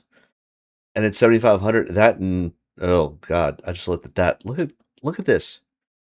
He starts at average and just drops off a cliff.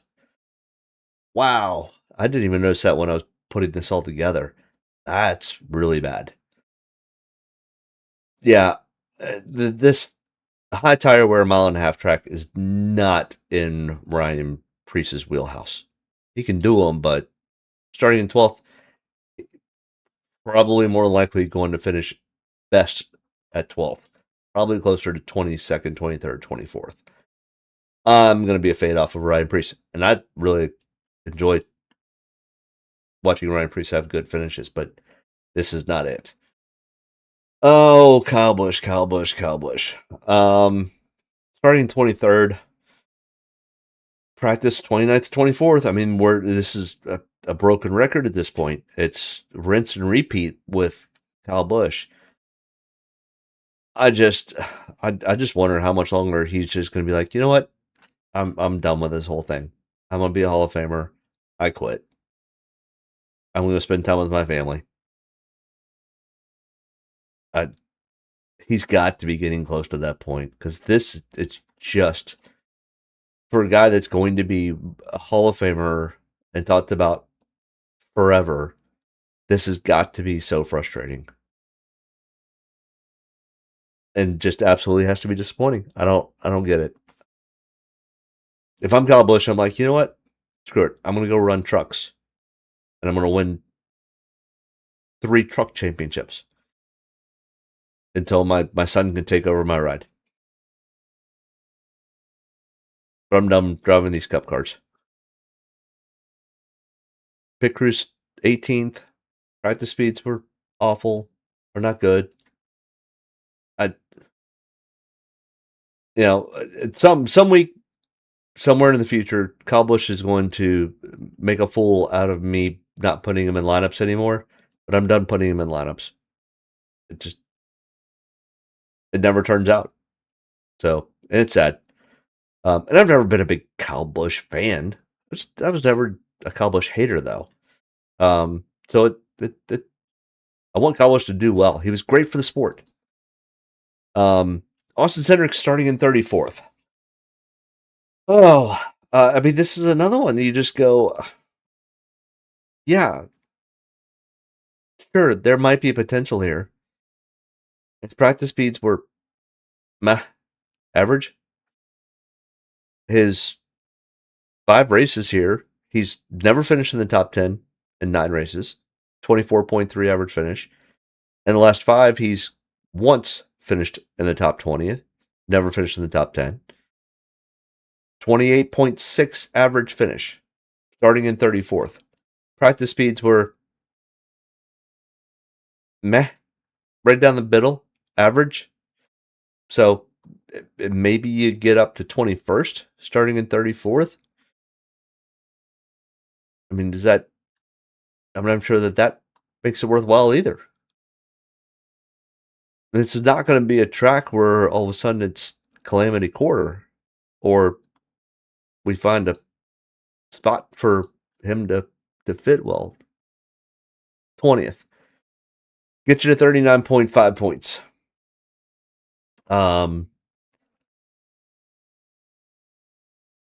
His best finish is 11th. He makes it to 11th. 57.5. Probably optimal range. Finishing 20th, and you're barely making top 15. I don't know. It won't be a complete outfade. It'll be a 10%er. Probably where I'll fall with Austin Hendrick. Josh Berry, $7,000, starting in 30th. He was 20th and 15th. He has an average finish of 23rd. I mean, that's the whole thing is this back half of the price range, $7,000 or whatever, $7,200 or less. And when we showed the average finishes for the back half and Draftkings points, and nobody really has anything over 35 except for Zane Smith and Todd Gilliland.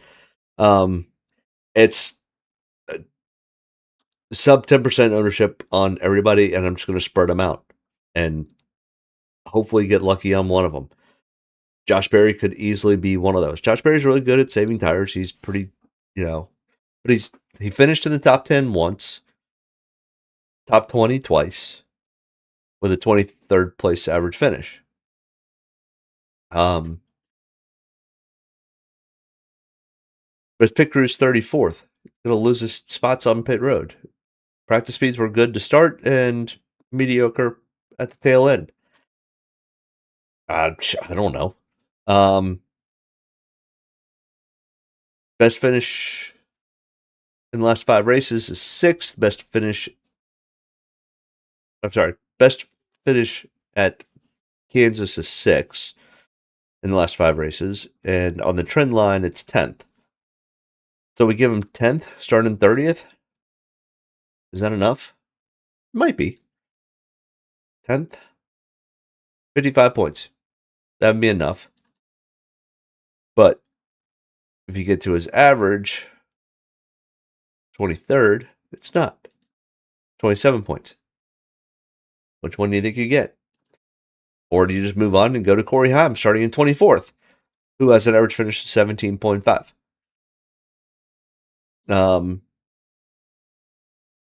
Driving 2311 Toyota equipment, and practice speeds were not as good as I think they're better than Riley Herbst. Not as good as Bubba Wallace or Tyler Reddick, but he's also starting in 24th. Do you take a long shot on a kid? Yeah. Baby's falling down. All right, Pope. Party's ready to start. Let's go. Kidding. Yeah, I mean, you take a Corey Heim starting in 24th. Is it Heim time? Go. I mean, the problem is starting 24th, he's going to need to get a top 10. 10th place or better. I don't know. It's a dart throw. It's, yeah, maybe not. It's definitely not your cash play, Andrew. But it's definitely a dart throw. He'll be, I think, on the high end 13% on the low end 5%. Probably fall at about 10% realistically. Other than he's got really good name recognition and people can like, ooh, Corey Heim time. I'm going to take him. Ride speeds were solid. He's finished in the top 20 here before. I don't mind it. I'm obviously behind, but what similar tracks to this Vegas? Passing is probably more on the pit crew side, but you can, if you've got slightly fresher tires, or a better handling car, you can get to the bottom and pass. On that, it's very top dominant. It is kind of tough to pass. You can make up time, but it's hard to make up positions on the leader. And that's always been Kansas and Vegas and Charlotte and the rest of them. Tire fall off is pretty big. So can you make up time on pit road? I don't know if you're Ryan Blaney, probably not, but maybe. I mean, Corey Heim's absolutely a dart throw. It's a shot in the dark. I'm going to probably have some of it, just like I'm probably going to have some Connor Zilic starting at 36. Absolute dart throw. And we just talked about, Ross Chastain and the struggles that they're going through. Connor, he's starting at 36 though. He's almost shotgun on the field. There's one other person starting worse than him. It's Ty Dillon. I don't know if it's better to take Connor Zilic starting in 36 or Ty Dillon starting in 37th. Or Cody Ware starting in 35th. Shit. I don't know. I think they all potentially don't do anything at all. Yeah, I mean, even his practice speeds, he didn't get enough practice speeds in. They were struggling with handling and everything else, so they tried to fix it. He was also late getting through inspection. But I mean, 36th, put on the calculator, 36 to, can he get to 20th? And does that even still play? 20th gets you to 40 points. He probably at 6,800, he might be able to get away with 45 points, but that's still, I mean, it's top 15, but it's not close to optimal. I'm going to take some shots on him, but I'm not going real heavy with Connor Zilic. It'll probably be about the same as I do with Corey Haim. It'll probably be like a 10%er. It's going to be, okay, I've got my 4 guys up top that I'm going to take. What happened to Hendrick and P34? He sucks here. I don't. Practice speeds were meh. Average all the way across. 17th to 23rd. He has an average finish of 28.6 at Kansas. I don't know. But I don't think there's enough. He's one of the 10%ers. He'll be in a handful of my lineups. But starting in 34th and his average finish of 26, we're 34th. If he gets to 20th, he barely makes top 15. Does not make close to optimal. He's got an average finish of 28th. That's what happened. But Connor Zilic, I mean, so Zilic, Haim, Barry, Hendrick, I'm going to probably they're going to fall in my 10% club. And I'm just going to mix and match them. I don't really like any of them. Any of them potentially could end up with a 12th place finish and put you into the optimal lineup. Or they could all just suck all day. And I don't want to get burned by them too much. It's one of those. I don't know where the hell to put them. But from this point forward, this point downwards, I mean, we've got Daniel Suarez who's starting in 8th. Do you think Daniel Suarez is going to go out and dominate the field? Probably not. Do you think Daniel Suarez is going to go out and have he can't make up any place differentials? Even if you think he's going to win. I mean, okay, yes, if he wins, it'll be worth it. Because even just leading the one lap gets you to 54. But if he stays and finishes in 8th, he's 38 points. Top 15 worthy. If he happens to lead 10 laps maybe? Finish in 8th to get you to 40 points. He's going to need to finish top 5. Nope, top 5 doesn't even get you there. 3? Top 3 with leading 10 laps. Do you think Daniel Suarez does that? Daniel says, "Ooh, there's a Toyota. You'll get to that. I don't understand what you're saying there. Ooh, there's a Toyota. You'll get to that. I likey. Which one? Which Toyota? Eric Jones? John Hunter Image. Really? Really? You may not like it too much when I show you the rest of the information. On why I think he's been struggling so much. We're close to getting to him. Eric Jones, 6,600, starting in 19th. Practice speeds were meh, average. Hit it down the fairway. The problem is you're qualifying where you hit down the fairway. Qualified at 19th. Practice speeds 30th and 19th. And your average finish is 19th.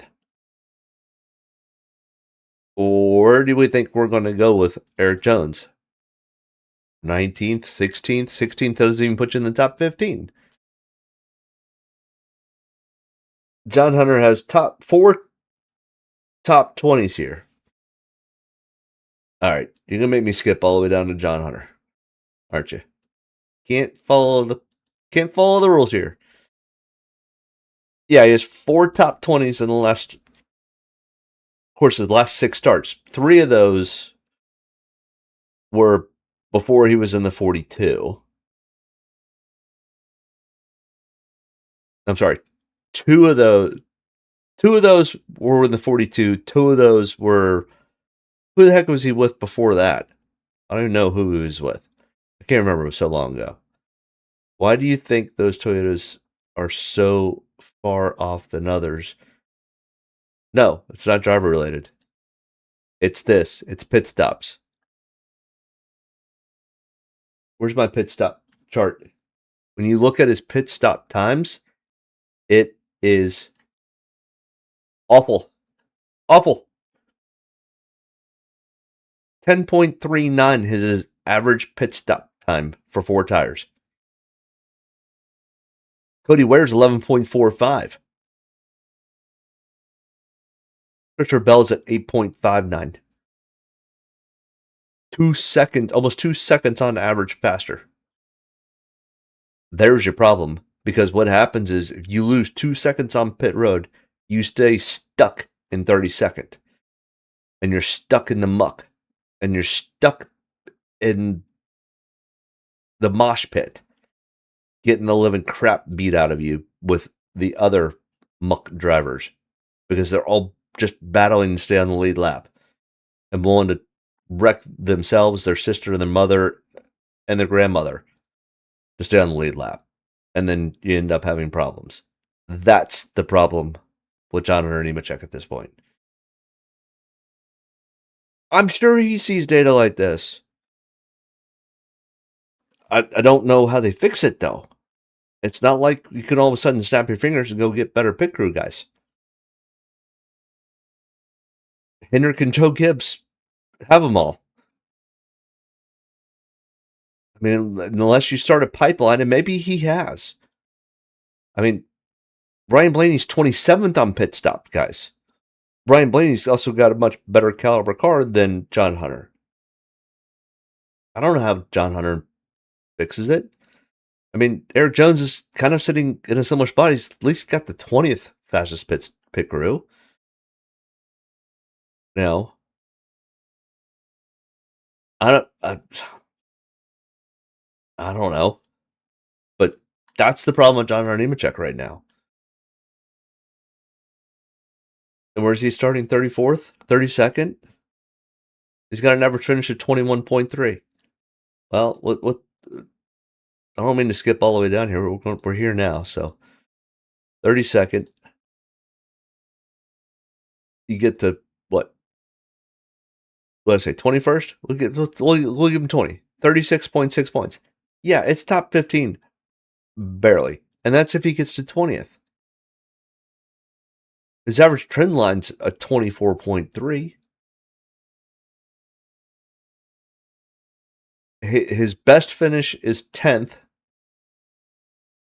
And his worst is 32nd. On the trend line, it's 21st and 35th. Why do I think he's going to finish any better than 20th? Maybe 15th? Yeah, I mean, I agree. Why does JJ do something about it? Great question. Other than I'm too old to go work on a pit crew. I'm not sure I was ever big enough or fast enough to ever work on a pit crew. So, yeah. I mean, it's the same reason that, I mean, Zane Smith, for some reason, has the 8th fastest pit crew. I don't know. Because if we look at it, Todd Gilliland's is 33rd. Why is, and Noah Gregson's is 29th. But Zane Smith has the 8th best pit crew? I don't know.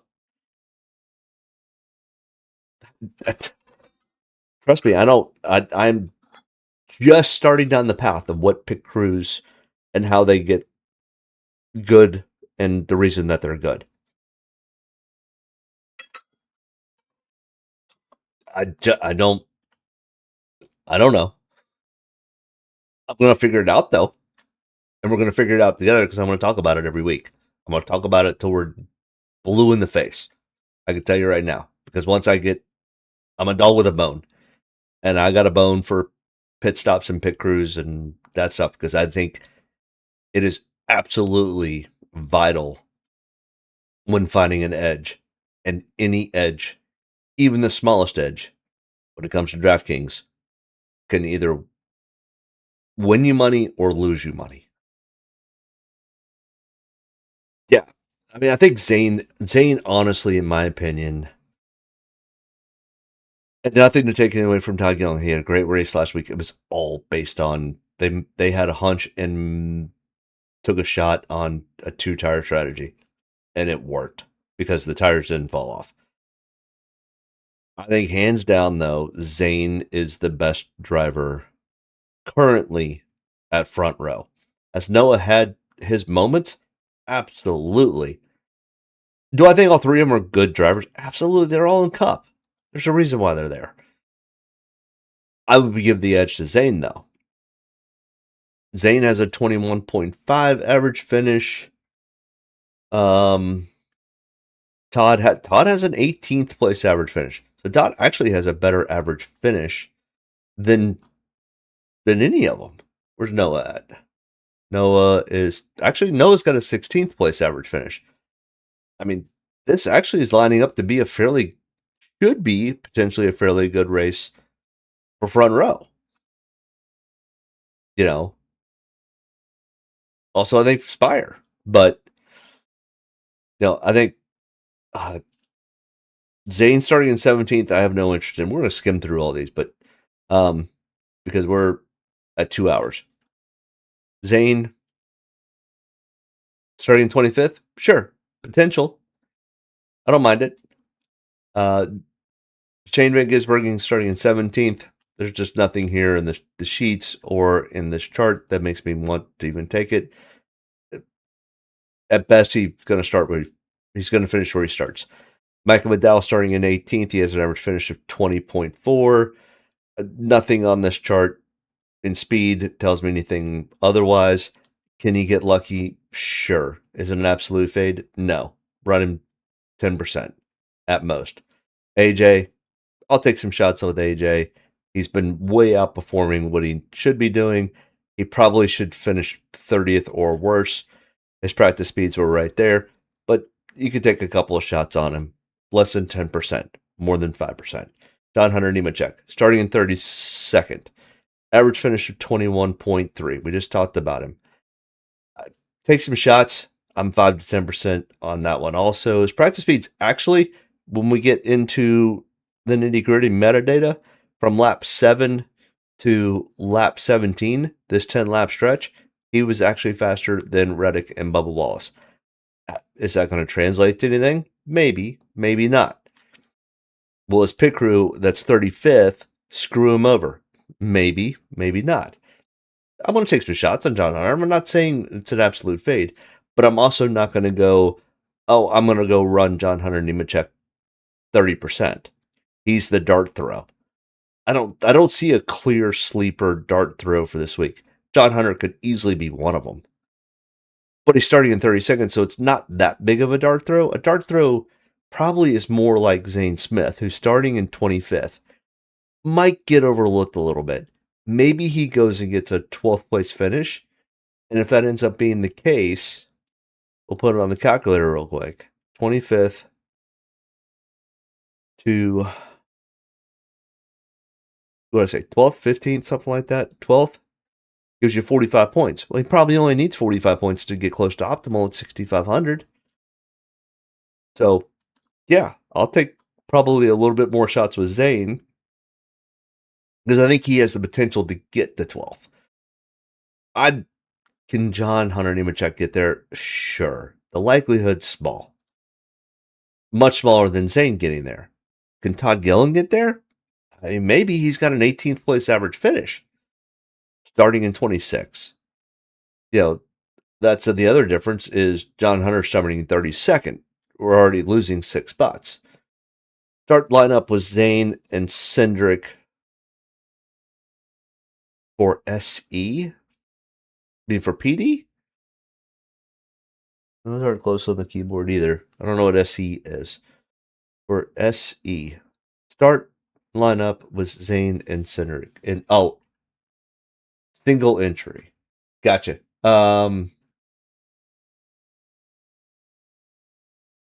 Let's see. And see what you could build. You saying what you could build around him for a single entry? Okay. What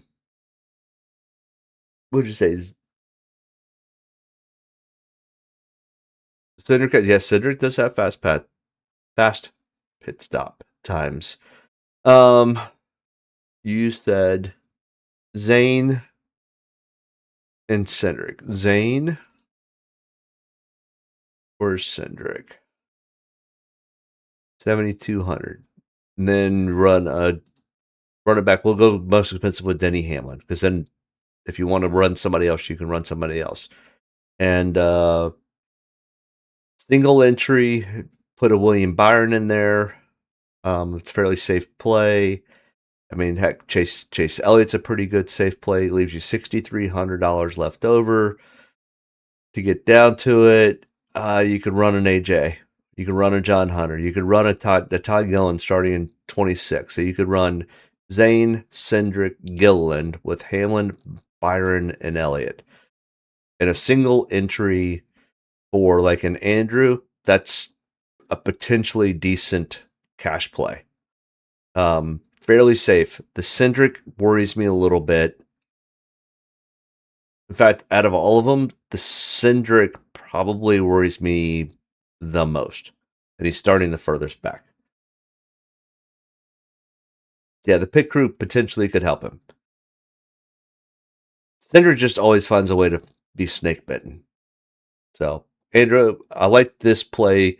And you could easily, you have $500 left over. You could easily take Hendrick out. That leaves you with $7,700. I think I like a Bowman better starting in 33rd, to be perfectly honest. It's risky, but you could play that. That's not a bad play.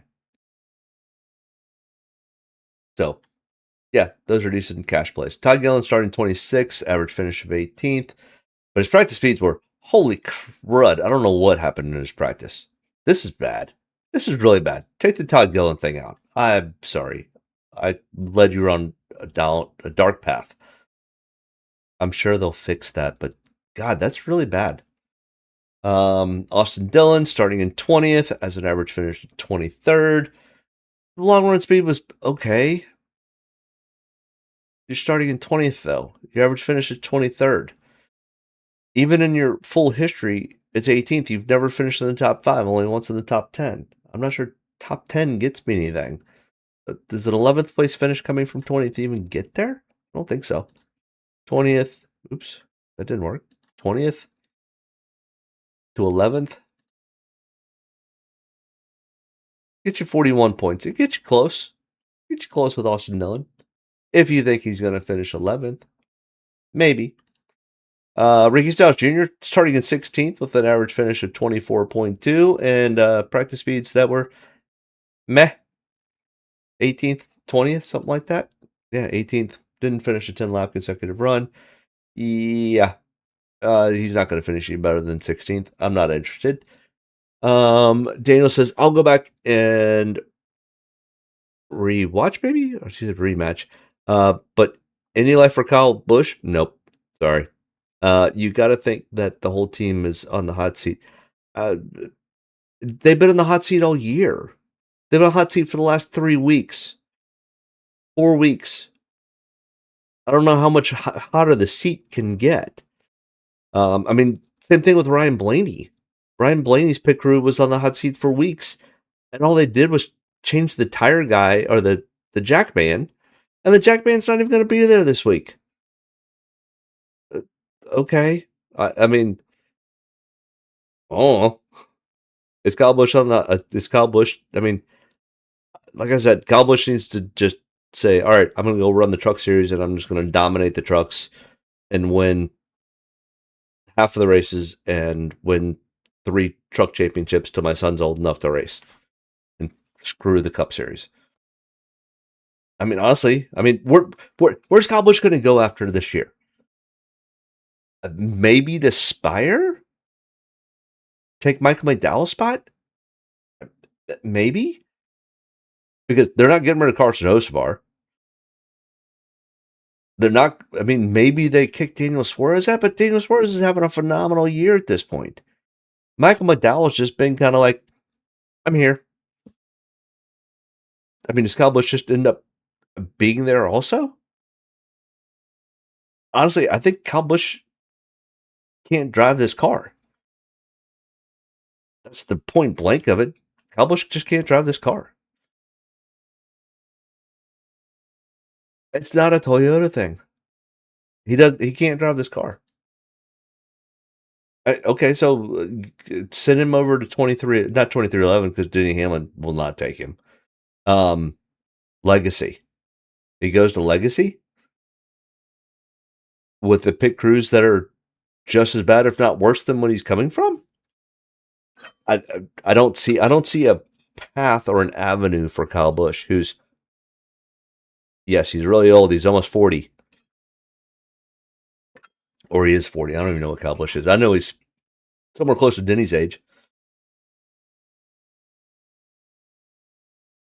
Kyle Busch should just go run trucks until his son's old enough.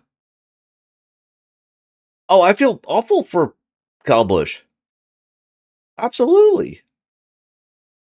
But I mean, Riley Herbst starting in 22nd. Riley Herbst should never be in this car. Plain and simple. Put Corey Heim in this car. Riley Herbst is going to be lucky to finish 30th. He's starting in 22nd. I know you have to put it on a calculator. It's bad. Cole Custer. Cole Custer should not be in this car either. I mean, honestly, this car should not be on the track. It's a single car team with little to no team left with it. Cole would have been much better off just staying in the O'Reilly series and just winning races and being happy. But somebody's got to fill out these 36 cars. I get it. Haas, just sell the charter to RFK or 2311 or Legacy, because they're going to pay you $50 million for it. And go put the money into your... Not that Gene Haas needs any money. I mean, he pretty much created the Haas CNC machine, so he's got more money than almost God at this point.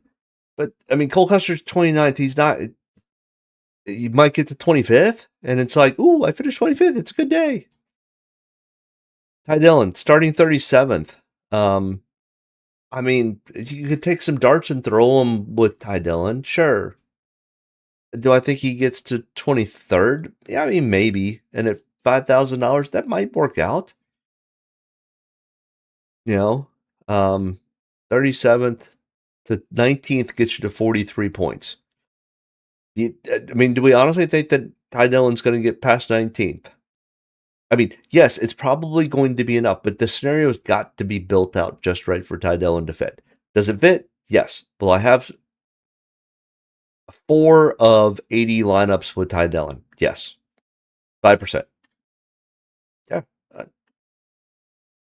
Will I have any of Cody Ware? No.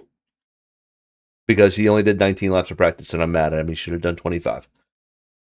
And his practice speeds, I mean, at least he's not as bad as Todd Gilliland in practice. Todd Gilliland's got better equipment and probably a better driver than Cody Ware. So I'll take some Todd Gilliland before I take Cody Ware. Who do I like? Who do I not like? We're 2 hours and 15 minutes in. Absolutely. I mean, pick your dominator. Anyone starting in the top 4 absolutely could be a dominator of this race. Hands down. 2 of them could be potentially dominators. You just got to pick the right one. And then pair it with a Christopher Bell, a Chase Elliott, or a William Byron. Pick your poison or your non-poison or whatever. Those are your kind of your 4 to 5 drivers. It's Larson, Hamlin, Reddick, Gibbs. One of those 4 has an 80% chance of being the dominator for this race, if not 90%. Then pick one other, start up front, finish up front, lead some laps. Is that Elliott, Bell, Byron, Blaney? Yes. All of those work. Do I feel comfortable with a Ross Chastain? Not really. I feel more comfortable with a Brad Keselowski or an Alex Bowman. Kyle Busch? Nope, we just ride on him for 10 minutes. Josh Berry? Not really. Is it potential? Am I going to run Kyle Busch 10%? Yes. Am I going to run Josh Berry 10%? Yes. Am I going to run Joey Logano run 10%? Probably not. Maybe closer to 5. Austin Cindric? Probably 10 to 15%. Zane Smith? Probably 15 to 20%. Todd Gilliland? 15 to 20%. Corey Heim? Silver Machine? 10 to 15%. Connor Zilic? 5 to 10%. Noah? Maybe 10 to 15%. All of these guys can be dart throws, and I'm going to throw lots of darts. But my core base is going to be Bell, Larson, Hamlin, Elliott, Byron, Blaney, Reddick, Gibbs. Then I'm going to piecemeal the rest of it together. But those are my top 8 drivers, and I'm going to work through the rest of it. But I think you put one of the top 5 starters with the Bell, Elliott, Byron. Pick one of those drivers. And then you go for one of these expensive drivers who's starting towards the back. Maybe it's a Ross. Maybe I don't really love the Ross play, but it could be a Ross. It could be a Brad Keselowski. It could be an Alex Bowman. It could even be a Kyle Busch. Don't love it. Type of play. And now you've got 3 to maybe 4 of your drivers. And then you fill out the rest with what you can afford, which might be a Noah Gragson and a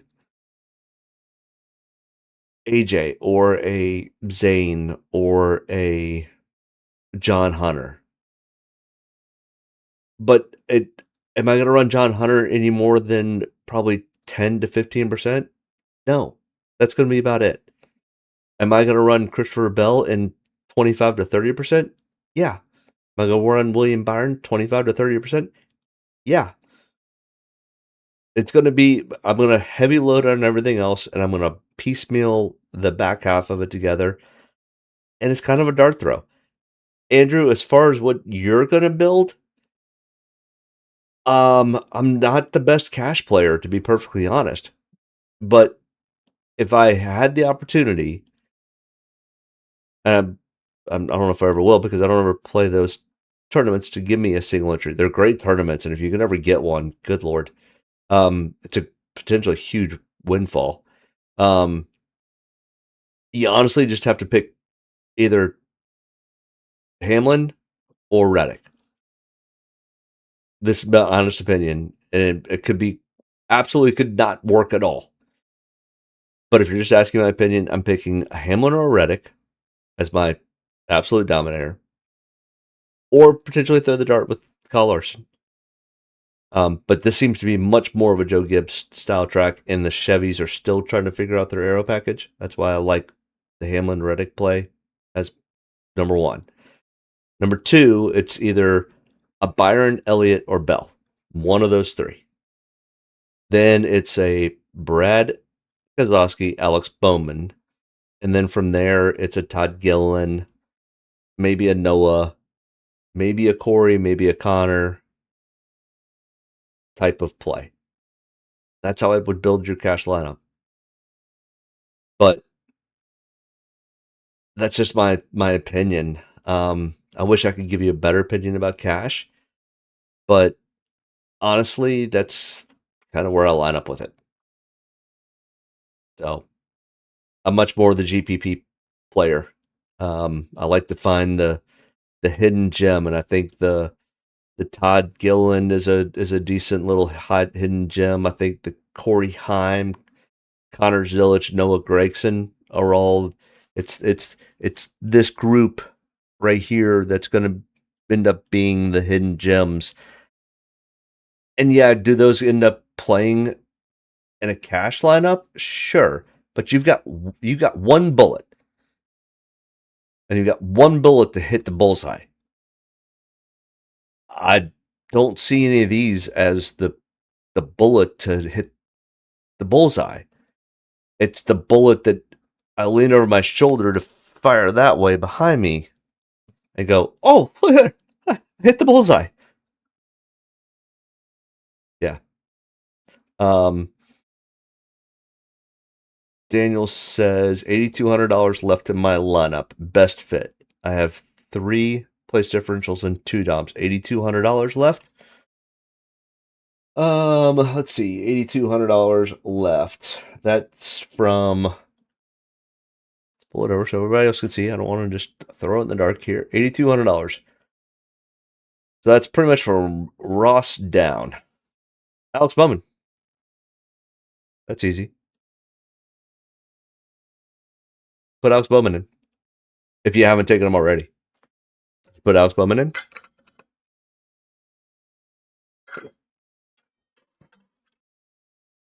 If not, then put Brad in. Alex or Brad. I'm staying away from Ross. Even though I'm wearing a Trackhouse shirt. I'm going to stay away from Ross. Got him. Does that mean you've got Bowman? No Hocevar? There's no points for Hocevar. Unless who are your 2 dominators? I guess that would be the question. And do you think Hocevar is a dominator? If you don't think Hocevar is a dominator, then he doesn't fit. He doesn't play. Because it doesn't work. I don't have to go all the way down and just go to Ty Dillon. We'll keep it simple. We'll go to Hocevar. All right, Hocevar. Starting in 6. Hamlin, you're going to run... No, hold on. Yeah. You're going for the absolute dart throw here. You do weird shit like this all the time. Cracks me up. You're going for the 1-2 punch. You think Denny and Reddick share the dominator? Zane, Hendrick, Bowman, Keselowski. Okay, so your host of our question would, for him to make potential optimal, he needs to get to 55 points. Well, the only way for him to get to 55 points is to think that he's going to finish at least second. How many laps led? Would that mean he needs 40 with 15? That would put him there. He'd probably go to 30 and 10. 10. Oh, hold on. 10. 58 points. Hocevar could do it. If you think he's going to finish in second, have 30 laps led and 10 fast laps. Hocevar fits. Who do you fit him with, though? At this point, you're now really narrowing your scope. You are absolutely taking a shot on a beer can from 300 yards with iron sights. Honestly, that's what, if by taking Carson Hocevar, that's what you're trying to do. Is you're trying to use iron sights to hit a beer can with a 22 from 300 yards. Near impossible to fit Hocevar and 2 other Dominators. It's gonna happen. I can war game it out. The shot would be beyond shots, is what I'm saying. Hopefully that makes sense. It's just, if you want to take Hocevar, it's fine, but you can't take the Hocevar without it being just an absolute wild shot. And put with Bell, I mean with so you said Bell, Reddick, Hendrick, Zane, Bowman, Busher. How does Busher fit with that? You got the number 1, the number, what was that, 11? You got 11, which I'm fine with.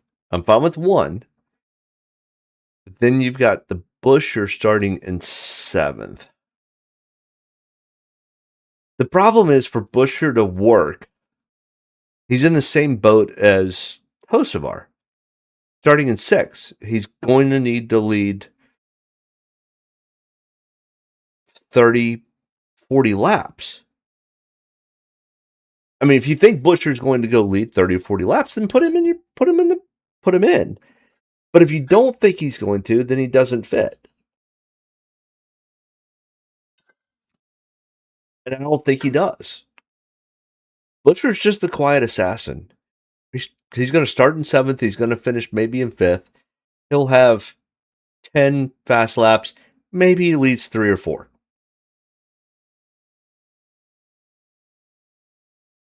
We're just going to use this calculator. Ignore Cody Ware, which I do most weeks. 7th. Would I say he's going to finish 4th? Lead, let's say 5 laps, have 10 fast laps. Get you to 48.75 points. Is that enough? I don't know. I guess it depends on how much Bell and Reddick lead or don't lead.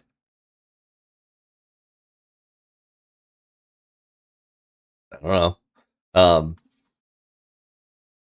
Starting 3 guys in the top 10 is going to be a tough uphill climb. Not even uphill, up mountain. Can it happen? Yes. Example, last fall. 2nd, 5th, 4th. It can happen. 3 guys all starting in the top 5. Is that normal? No. Because the spring race was 1, 38, 30, 21, 19, 28. 2024, 1 guy starting in the top 10. 2024 spring race, 1 guy starting in the top 10. To switch Busher for Kez, sure. I like that better. I don't need Keselowski to go lead 30 laps. I need Keselowski to maybe lead 1 or 2 whenever he kind of cycles through a green flag pit stop, and then end up having a top 10 or 12 finish. You see what I'm saying? It's just, you have to work the math out. And for the price, does it end up working? Let's go down to Brad. Where's Brad starting? Brad's starting in 21st. He's going to need to probably get up to 7th place. But because he loves to do these wild long runs, he's going to end up leading a handful of laps. So let's say 7. Then he'll have 5 fast laps. 55 points, exactly where I think the optimal line for $7,900 would be. It absolutely fits. It doesn't even have to enter the top 5. And it fits. Where a busher is you're asking for a busher to go lead laps over Hamlin, Reddick, Larson. Do I like Chase Briscoe this week? No. Yeah, I'm not trying to be mean. I like Briscoe for the most part. Do I like him this week? No. There's his practice speeds. That bothers me. That scares me. He's already been fairly inconsistent so far this year, and it looks even more inconsistent at this point. Does he have speed? At the very beginning. Does he fall off? Yeah.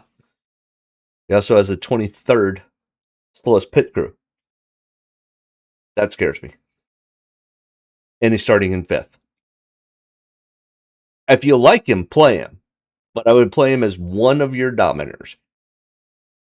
And that becomes a real sneaky pick. He will not be heavily owned. He'll be maybe 15% owned. So you can go run him. If you're running a single lineup, you're going to be one of. If you're running a lineup with 100 other guys running, you're going to have him. You're going to be one of maybe 2 to 3 people that have him. It absolutely would be super heavily sneaky and way underowned. Everybody else is going to be off of him. Does that mean I'm not going to have him in one of my 80 lineups? Absolutely, I'll have him in one of my 80 lineups because I think it's a sneaky play. It's great for GPP. It's dangerous because you're asking for him to outperform Hamlin. That's the whole thing. That's what I keep kind of coming back to is, do I think a Hocevar, a Busher outperform Hamlin? It's not just outperform Hamlin. He could do that. Does he also outperform Reddick and Larson and Ty Gibbs? I mean, at this point, no.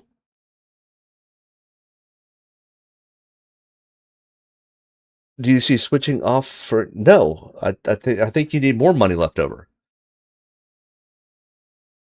I'm not saying that's what you need to do, but if we look at the lineups, $1,700 left over from the last race. 2 races ago, $2,000 left over. $900, $1,300. Don't worry so much about the money. The money left over is not that big of a deal.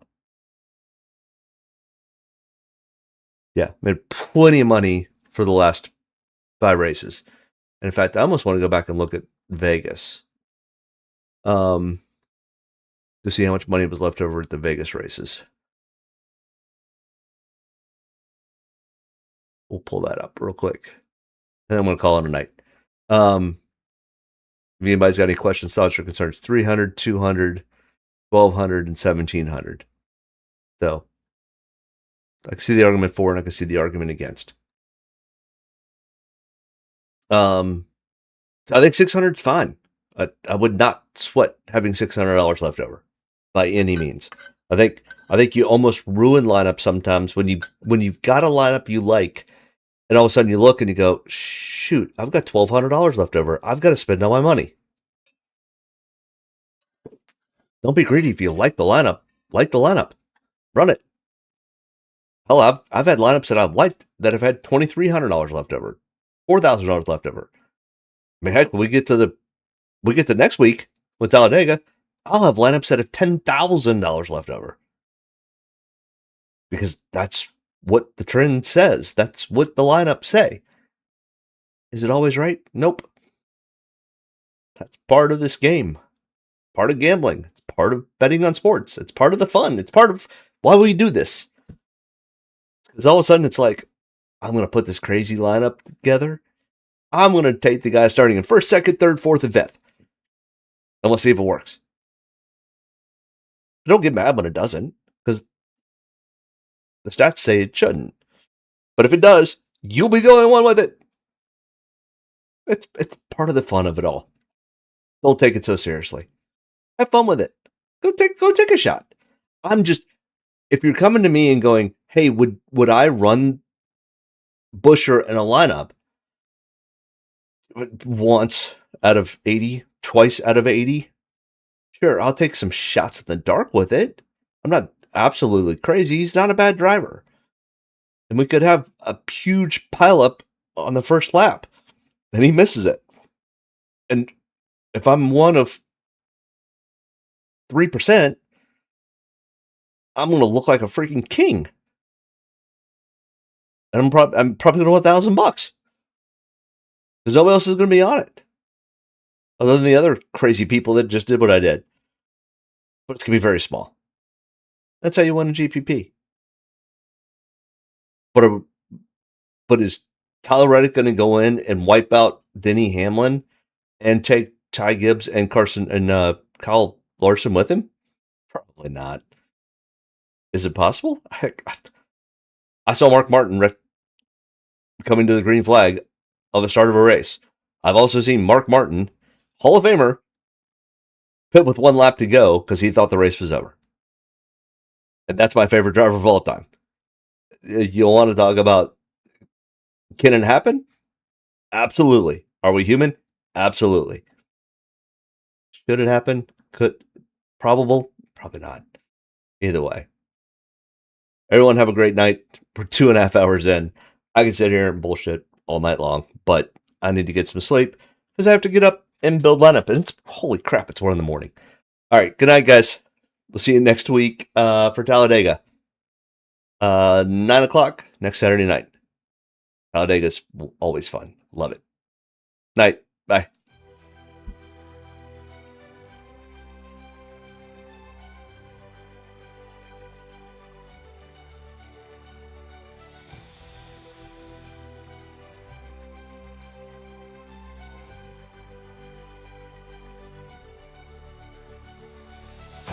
Gentlemen, start your engines. 40 cars coming to life.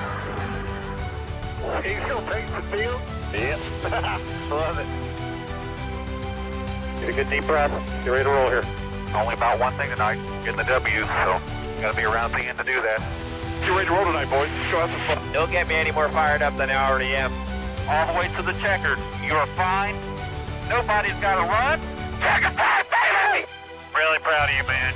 Drove your butt off tonight. We had the best start here, bud. Yeah, boys. Way to rebound. Great job. Great job, bud. Really good job. Appreciate you hanging in there with us all weekend. What a weekend. Good job. Thank you.